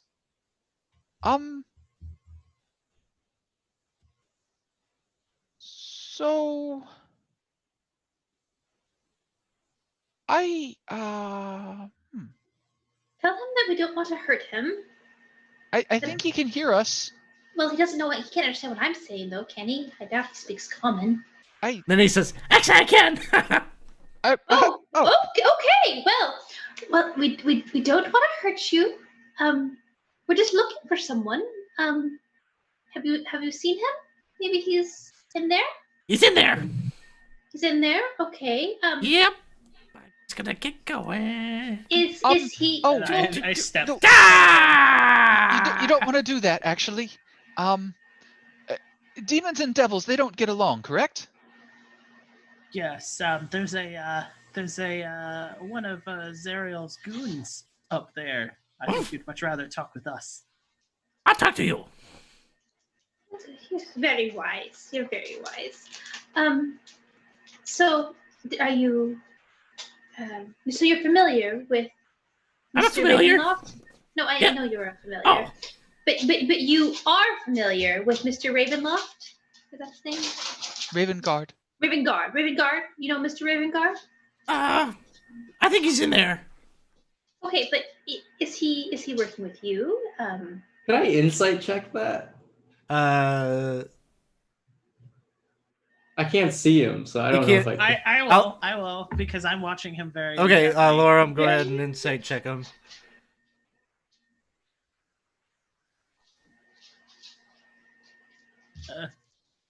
He's a closet. It's hard to. I mean, they're always like lying. It's random. They're sometimes they tell the truth, sometimes they lie. You're not sure. All right. I'm gonna go ahead. He's being Go really ahead. skittish. He's big. I'm gonna like crouch down and look at him and goes, and I'm gonna hand him a business card and goes, "Are you being treated well in your workplace? Are people giving you value?" No, that's a shame. You seem like a nice fellow. Like you could do some real good in this world. Now, you can see we're not so fond of devils either. In fact, we would much rather kill them too. So perhaps maybe we could work together here. Because if your employer isn't doing anything for you, well, I'm sure we could compensate you better. Okay, what do you got? Well, for one, we can always kill any devil that we encounter within our means. And I'd be more than happy to, give you the credit for it because you deserve it. I want stuff. We have cookies. I like cookies. We do have Oh, plenty great. of cookies, Evangeline, actually. you still have those cookies that you picked up? I'm waving one around because I can't see him, right? Oh yeah, BB. If you have an extra cookie, I'm sure our closet friend would love that. I got pocket loads of them. Yeah. You start Pocket loads of them? Pocket cookies. Ugh. Oh, this thing. Yeah, There's you're lids on pulling it. out these cookies, and they're just like devouring like crumbs, cloud of crumbs. He just like eats them all. so I pull. Who has? I think I was the one that had all of the contracts handy. Yes, you do. So I pull out that contract after I see him eating the cookies. Does it tick up from the number it was previously? No. Interesting. I keep that in mind. No soul to bargain with. Yeah. So like while that conversation's happening, Apollos goes down by the door. He takes out his little collapsible camp cup, pops it open, puts it against the door, puts his ear against his little collapsible camp cup, and sees if he can hear inside. You definitely hear sounds like it's in common, a male voice speaking. We will not. No! Enough! I will not give in. I will not.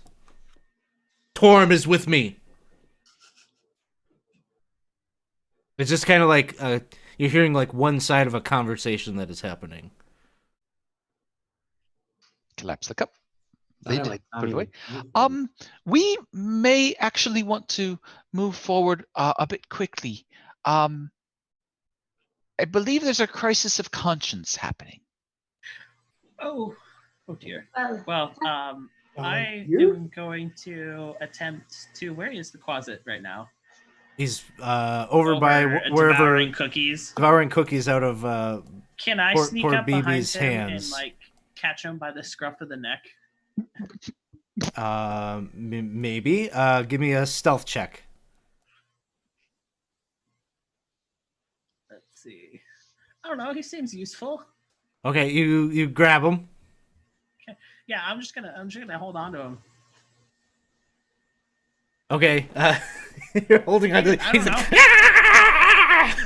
I'm just holding him out like this. He'll tire himself out eventually. I huh. And Well? it's gonna take. It'll take you two arms probably to. He's very much resisting. But if you want to hold on to him and keep him grappled, you can. Don't make me start He's singing. got a- You don't want me to start singing. I'll He's sing. got a lot You of let me go. I'll start strength. singing. Oh, you should ask Miss Bryn about that lesson she took on how to tame closets. He's got a big sugar rush from all the cookies. Yeah. Okay, so while all this is going down, I'm going to turn to Athos and come up to him and say, Athos, do you need me to try to open the door? What's the situation here? It sounds like someone's either arguing with himself or powers of the infernal sort. So when we open this door, I think we should be ready. All right. Well, then I'm going to call back and say, do all of you hear that? We need to be ready for some sort of evil behind this door. Is everyone prepared? Yes. I would expect of the larger than closet sort. And then he'll get ready to open the door on the count of key. Key. All right. Position yourselves where you'd like to be. BB, I'm gonna assume you want to head down there probably to be in the action. We'll be there as well. Lorem, are you gonna continue to try to hold on to this thing? No, I'll toss it in Imsum's direction and I'll go, here, play catch. And then I'll let them duke it out. Sounds good. Mini devil on demon action. Is Imsum, is this something I'm tracking, that there's some conflict between Imsum and this closet, or what is Imsum gonna do? This thing is gonna try to scurry off. Yeah, I don't think Imsum's gonna care. Okay. Imsum doesn't want another. We should try and take it out then, at least. We promised the dude upstairs. Well, it's kind of toast if it goes upstairs, yeah? Yeah, but we should make it look toast. It makes us look bad. So he goes scurrying off around the corner, and then you open the door, and on the other side, you can see a shallow meditation pool that fills the room. It's getting the sense it's probably only like a foot deep or so, but there is this railing of low wrought iron posts, like a fencing that gates off the landing in the pool. There are wondrous frescoes that along the wall depict souls gaining the blessings of their deities of Lathlander, Torm, Helm, Tyr, and the such. But the frescoes on the east wall have all been kind of twisted, and there's like this arcane. Basically, the length of the wall over here just is maybe 25 feet wide. Is just toiling with like abyssal, chaotic energy that is swirling, and it seems like opening up bigger and expanding as you come in, and you can see bodies that are littering the pool. Many of them wear the uniforms of Baldur's Gate. So there's some Flaming Fist here. There are some of Elturel's Hell Riders in the pool. And there's even some spots in the pool that just hang with black ichor that's just kind of sitting in like little 1 to 2 feet pools and just like in ink, sitting in this once holy water. And there's an armored man with a shield slung over his back that crouches among the bodies, writhing in pain. His eyes are closed, and his hands clutch at a gold helm on his head, as if trying in vain to claw it off and pull it off of his head. He's speaking this unintelligible conversation that he's having, that one that Aplos heard him having with himself. And this is Alder Ravengard. Seems to be in some kind of inner conflict in his mind. And as you look out at the swirling pool of abyssal energy, you can see what seems to be like armies upon armies of these Minotaur-like creatures lining up and marching forward, and behind them all, a truly horrifying looking demon who towers above them all and seems to be marching forward towards the pool. I would like to go help that fellow, if I could. And then he'll start moving forward towards Older. He's like standing right here in the pool amongst the bodies. And so you move in closer towards him. Yes. 5, 10, 15, 20, 25, 30. And hello? And he's just like speaking to himself. Ugh. What is it that you are showing me? I will not let you through. Fight the power friend. And I really wish I had 5-foot-long arms. You could hit it with your little staff thing. Try to like. No, Did we lose the 10-foot pole? What happened to the No. 10-foot pole? No, I just need a, and he'll take the dash action to get up next to him. Okay. And that'll be that for him for right now. And as you're kind of like right by him, you look up for a moment at the abyssal portal, and you can see 3 Minotaur-like creatures, these demonic Minotaurs, climb up and out of the pool, or out of the portal. Oh. They will I hate you.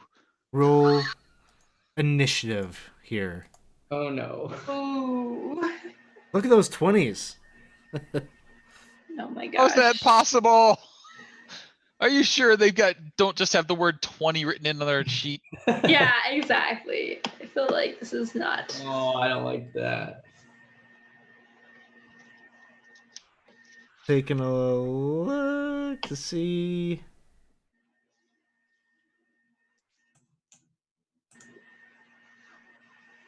Yep, it looks like that's what happened. So, they pile in here. The first one steps out, and they have the option to go reckless. So all of them are going to take that option. So what this means is they're getting advantage on their attack roll. Any attack rolls no. the reverse way, just like a barbarian, you'll get advantage as well for the next turn. Oh my gosh. So they do this. Assuming and- we're alive. Assuming you're alive. 24 will hit That'll hit. Aplos. 14 points of damage. Second one steps up. Takes a swing at advantage. 18 misses. This other one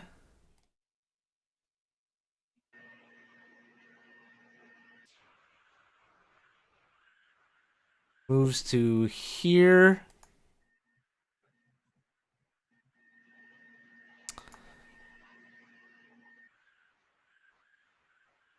And just seems like he's like waiting. Imsum, it is your turn. He's staring down towards you, Evangeline. All right. So Imsum's just gonna fly down, and like the moment he sees what's going on, fly back up to Bryn, and, like convey what he just saw.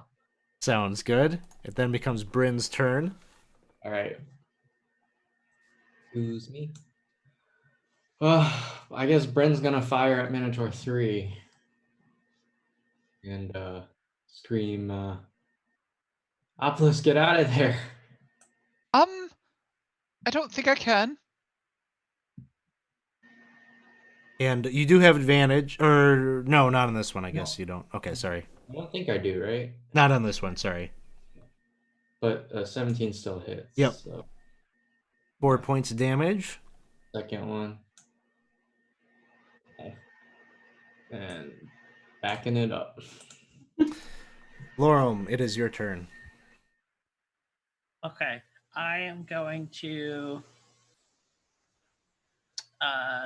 run up here and do something very risky. I'm going to pop in this door so that I can see Older and Aplos, and I am going to start giving off a very inspirational business TED talk and cast Mantle of Inspiration. So everybody who can see me right now gets 5 temporary hit points, and you all can immediately use your reaction to move up to your speed without provoking opportunity attacks. So get the hell out of that room. Ooh, thank you. Does Older start moving? No. So he'll shift like here, and that's as far as he goes. Oh, Actually, no. I lied. You all get 8 points because I'm 5th level. Ooh, 8 Passive. points. Ooh. Even better. But you have to see me, so I don't know if Bryn gets them. No, I no. don't think I see you. Uh, That's okay. I have temp HP right now anyway. okay. Well, we'll work on that, and that will I will cast. I will give Aplos inspiration again. So you have a D8 inspiration, and that will be my turn. All right. BB, it is your turn. Is there anywhere that BB can position himself so that that he would be able to hit all 3 of them with a lightning bolt? I'm gonna say yes because Lorum is kind of in a, I guess, illegal spot. I would say. Oh yeah, sorry. Yeah. So I'm gonna say yes, you can. All right, he's going to move and he's going to fire a lightning bolt to hit all 3 of them. Then Sounds good. So you need 3 dex saves from me. 1. First one will fail. Second one will. What's your save DC? It'd be 8 plus proficiency plus charisma. I think all 3 of them fail, but one of them got a 13. so that would be what, 14? Okay, all 3 of them fail. Nice. Get him, get him, get him. Okay, what was that?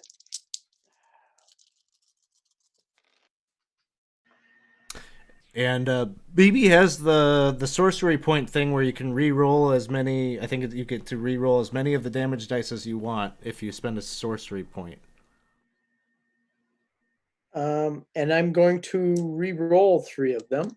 Okay. Would you re-roll a number equal to your spellcasting modifier? Yeah, it's something like that. But yeah, go ahead. My spellcasting modifier is 3. Yeah, plus. So Oh, there is you it go. 3? Yeah, plus 3 for charisma. Yeah.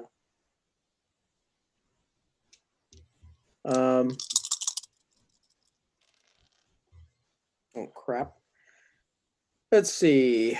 That would be.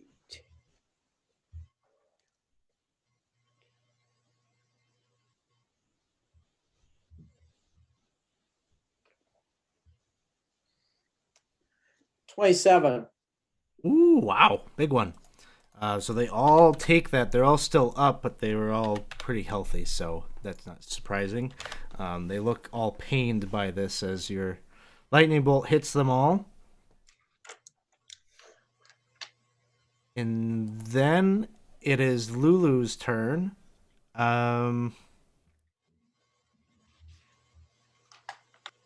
Lulu can get up there. She's gonna do her best to try to attack one of these things, and she does so. She hits, rams into it at ramming speed, 5 points of damage.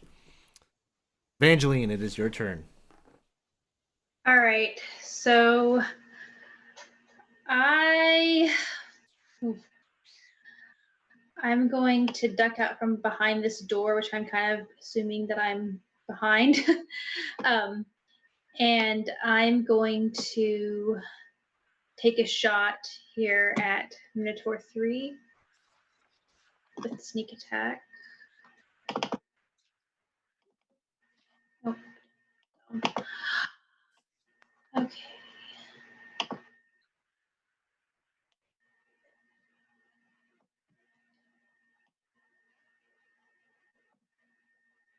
Nope.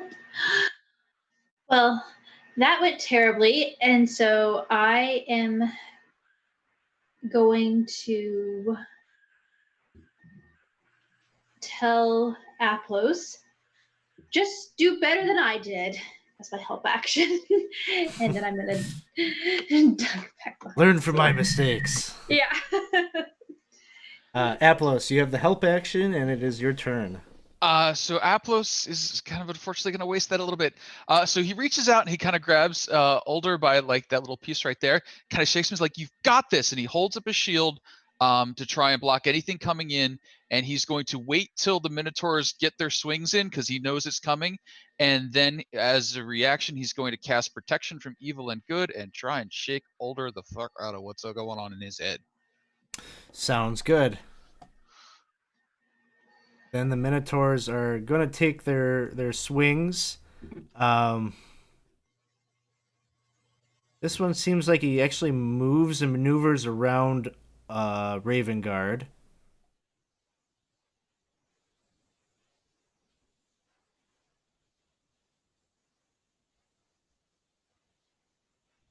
He's going to charge forward at you, Aplos. Oh.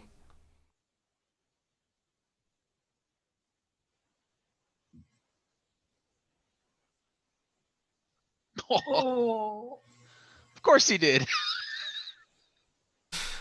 Well, oh no. All right. See what happens. That's Oh a my lot of god. dice. That was so many dice. Oh, that was a lot of dice. And a strength saving throw. No, Oh my gosh. You have a D8. Can I throw You my have a D8 on that? D8. And I get a +2 plus You got a plus D8. 2. Yep. All right. So you managed to not fall prone, which is probably very critical here. Minotaur 2 is going to take a swing with his great axe recklessly, Oh, you butt. but he misses. Oh. And Minotaur 3 is face to face with this pesky Lulu.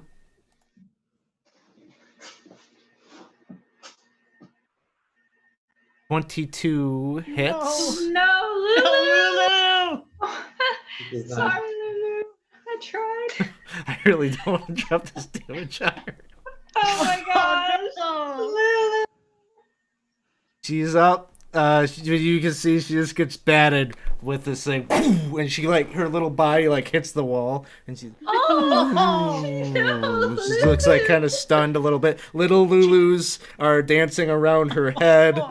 oh no. Lulu has plot armor, right? Yeah. Maybe this will jog her memory. Oh. There you go. Oh. Sorry. Freddy is making friends with Imsum, who's got the right idea in his opinion. And I think at this point, the protection from good and evil spell has popped. Yep. Probably after those attacks. And so you can see Alder kind of is reacting to that. You can see he's trying his best to pull his helmet off, but it's just not strong enough magic maybe to help him break out of what's going on with him. But it will protect him from any errant swings that come his way. Anything from Impsum? Otherwise, no, then it becomes Bryn's turn. Yeah, he'll play up his cowardly role right now. All right, Bryn's turn. He's gonna come down the stairs again. Bonus action hex, I guess. So I'd put the effect on myself, correct? For that one, yes, you do. All right.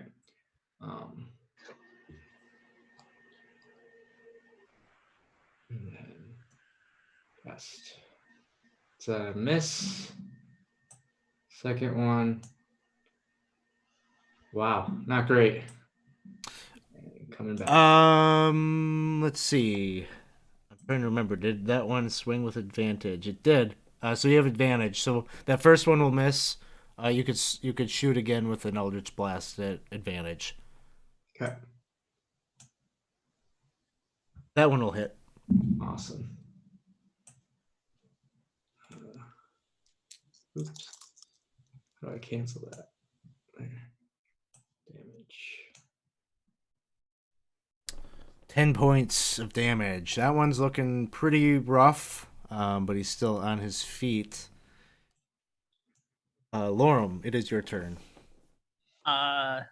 Things are going pretty badly here.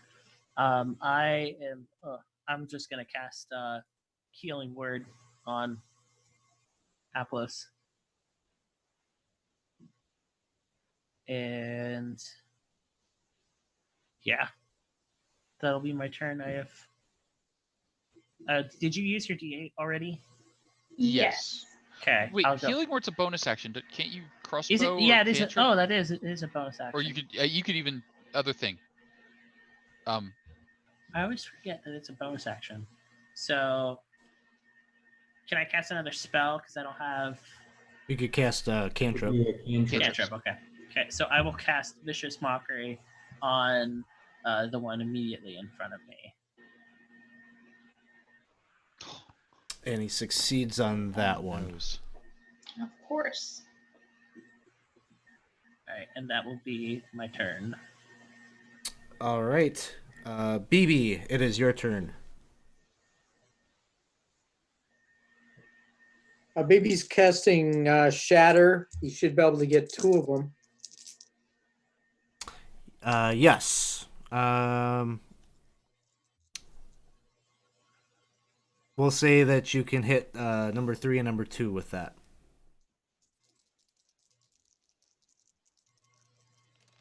So you need con saves. Yeah. For 2 fails, number 3 succeeds. One takes full, one takes half. The number is 11. 11. All right. Both of them are still on their feet. Yes, Shatter. Lulu kind of shakes it off and is still very eagerly in this fight with Thor 3.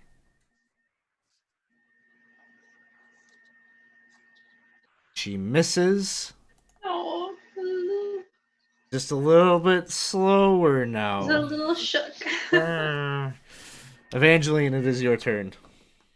All right, so I had forgotten that Evangeline also has inspiration, so I am going to use that, and I'm going to try to just shoot Minotaur 3 again, and I think the sneak attack should still be on. It's a hit. All right. Yeah, sneak attack is on there. 8 points of damage. Okay. And I this time will tell Lorem, like, you're doing a great job. Just keep it up. Give him some help. Sounds good. Aplos, it is your turn. So Aplos is feeling a little squished at the moment. So he reaches out and bops his own nose and lays on hands, and then he vanishes and reappears over here as he misty steps. Ooh. That hurt quite a bit. And that'll be his turn. All right. Minotaurs. This one is going to lay in wait over here. Here. Minotaur 3 here.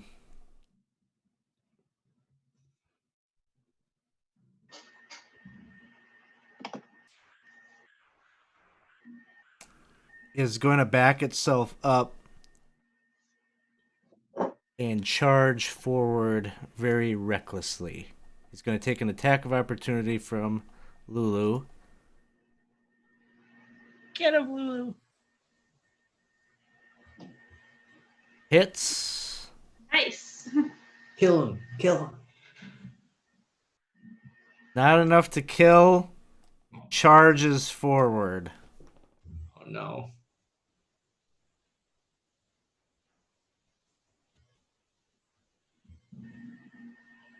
And Lulu valiantly takes the hit for us. Yeah. MVP tank. It is a miss. Oh. It would have made things very interesting for you. Oh no. We don't need interesting. We're good. We're good. We create our own interest here. The Bryn and Imsum, it is your turn. All right. Can I still fire through my allies? I'm Yes. short.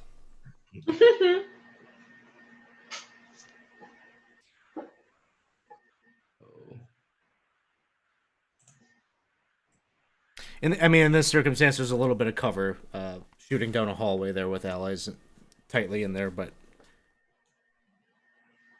Miss. that one will miss. Well, he went reckless. Oh yeah, you're shoot. Yeah, He number charged three. at us recklessly. Number 3 is reckless. All right. So here's my second one, and that's a hit. Let me just double check. Yes, that is a hit. All right. So this is still my first one. 13 damage. 13 damage. He's still up. All right. So I got a second one, still at advantage. That's a hit, Nice. Come on, Brit. Oh. and he goes down. Oh, yay. And then I'll bonus action shift my hex to Minotaur 1. Drop back. Lorem, it is your turn. Okay. I am going to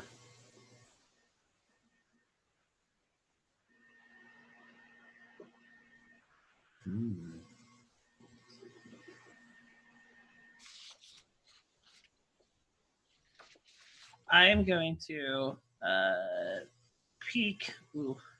Can I see the Minotaur 2 from where I am? He's got moving cover, forward. but you could see him. Okay. All right. Yeah. As long as I can see him and he can hear me, I'm going to go ahead and cast Dissonant Whispers at 3rd level because Okay. why not? Come on. He succeeds, so he'll take half. Okay. We'll take half damage. Dang it. That, and then there should actually be 2 more d6 on top of that. 'Cause I forgot Yeah, to you add can go ahead and those. throw him in the chat. I'll apply it. Yeah. 7 more. All right. Next up, BB Beekman. Where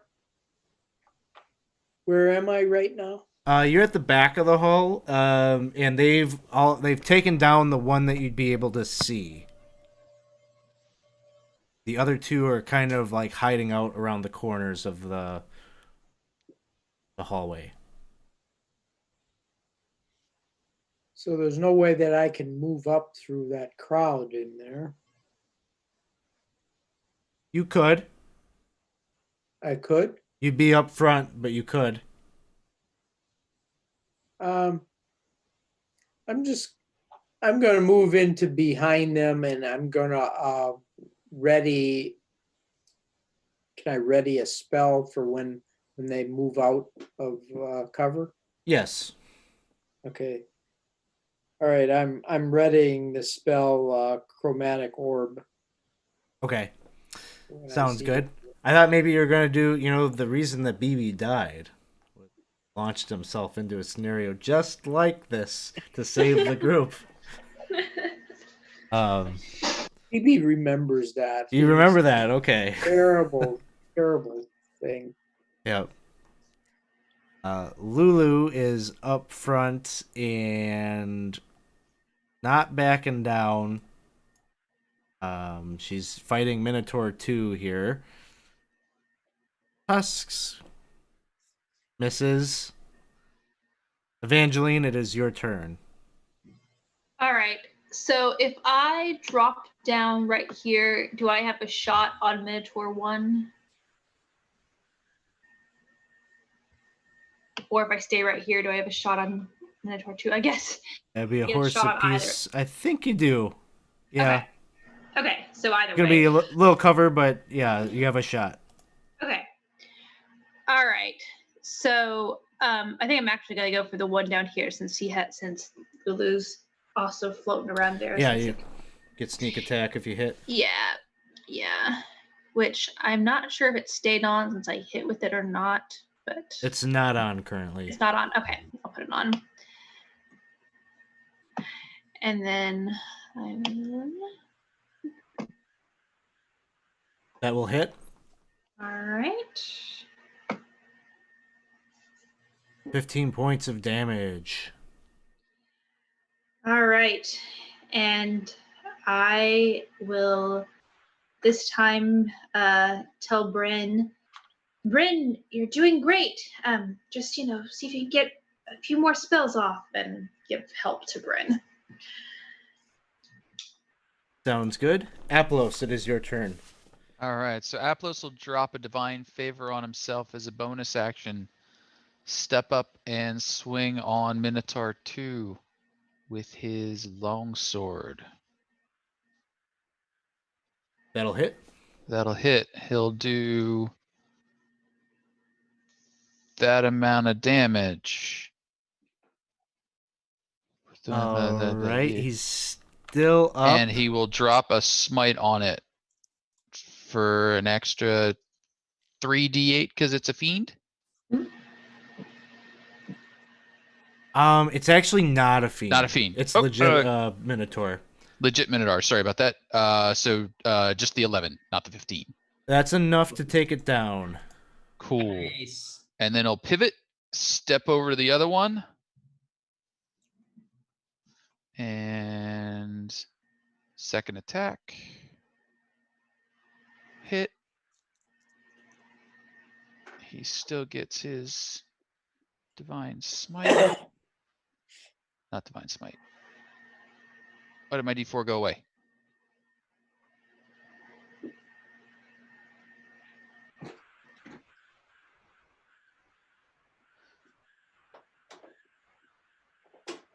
Hit. Points. Cool. And he'll blow the final spell slot for another hit. Throw another 11 on it. And then he'll be like, Aplos just stood in front, probably spared Lulu her life. This thing was rearing up to charge forward, now has to answer to Aplos. Takes a reckless swing with the great axe. Don't you do it. Oof. 14 is gonna miss.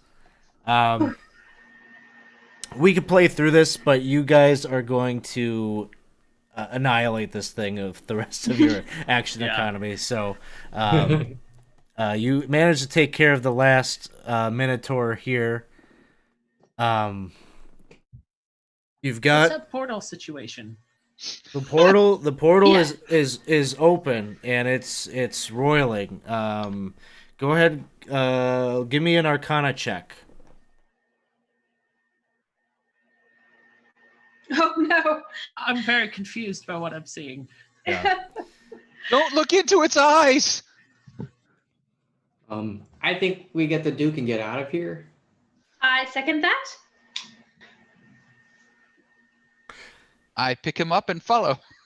All right, you managed to pull him away. You can feel like it's almost like he's trying to like kind of resist you to go back to the portal, but you've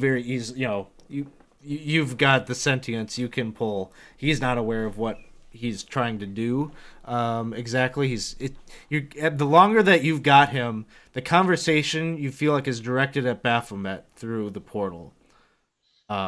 And as you're pulling him away, you can kind of see the portal seems to be kind of diminishing a bit. Oh, good. Faster. Oh, yes. If only I had a horse of some sort. Stupid skeleton. So you all pull him away. You'll be greeted back at the top. You'll have a conversation with Gideon about what has transpired. He'll be pleased that you've pulled this thorn out of his heel. I think So because I rolled so crappy on that Arcana, I assume I don't know the being that was on the other side of that portal. Would I don't Gideon know. be I think able it to just- shed some light? No, I mean he wasn't down here to see it. He was speculating about what was happening. Anyway, so you're gonna blow past Gideon and explain to him like what happened. He'll be happy that you've dealt with his demonic problem. He's not fully aware of Bag over Older's head. what exactly you're doing here with Ravengard, so you'll be able to get past him and bring him back. He's in a comatose state. You'll get him back to the catacombs and be able to deal with him, and our next session will pick up with that. BB will tell you about you asked him about where he gets the cookies and things like that, and so he'll tell you about this place, Fort Knucklebone, where he'll even tell you that Black Cloak occasionally stops by there. And so if you're interested in talking with him more, you'll be able to maybe do so. You might have a chance appearance with him. But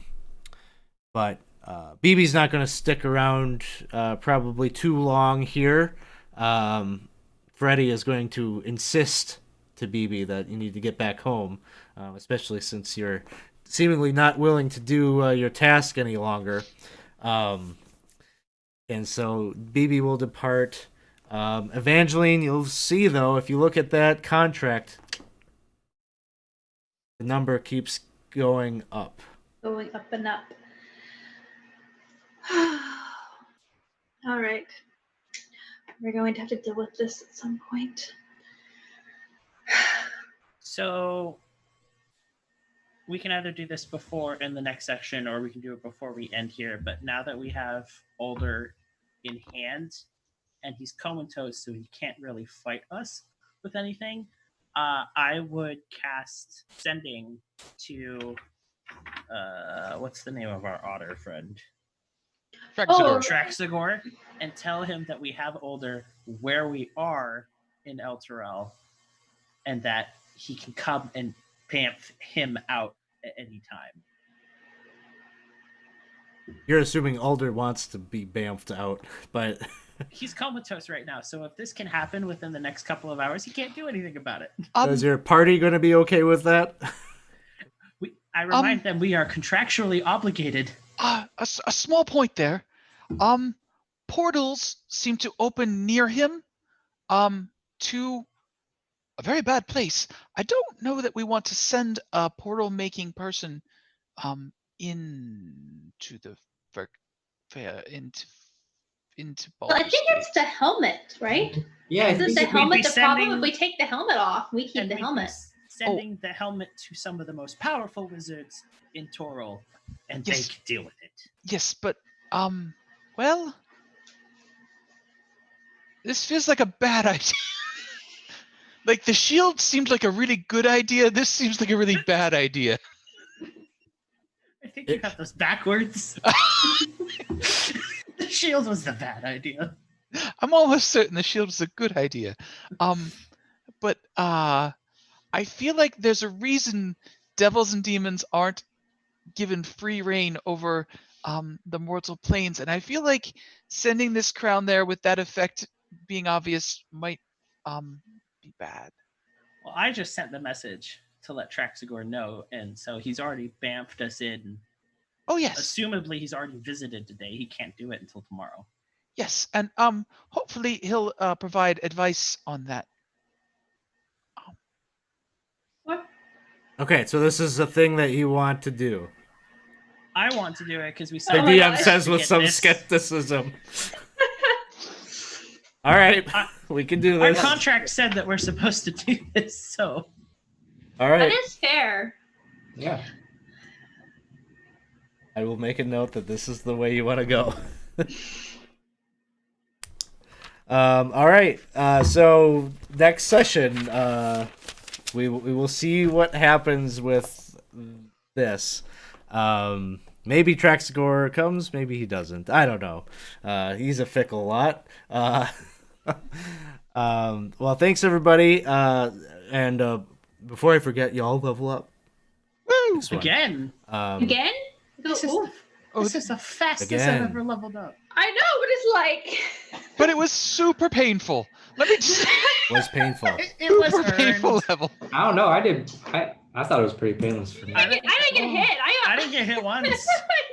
No, thank you for taking all of the blows out. All the pain. All the The pain. pain.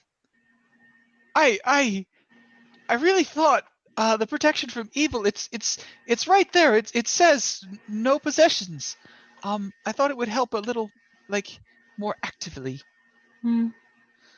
Yeah, it's more like it's a cursed item, not so much a direct possession or anything like that, and it would be Oh, a no, higher. Yeah. I got it, but I was like, I have a great idea, and he's like, why didn't it work? No, this hurts so bad. All I smell is cookies.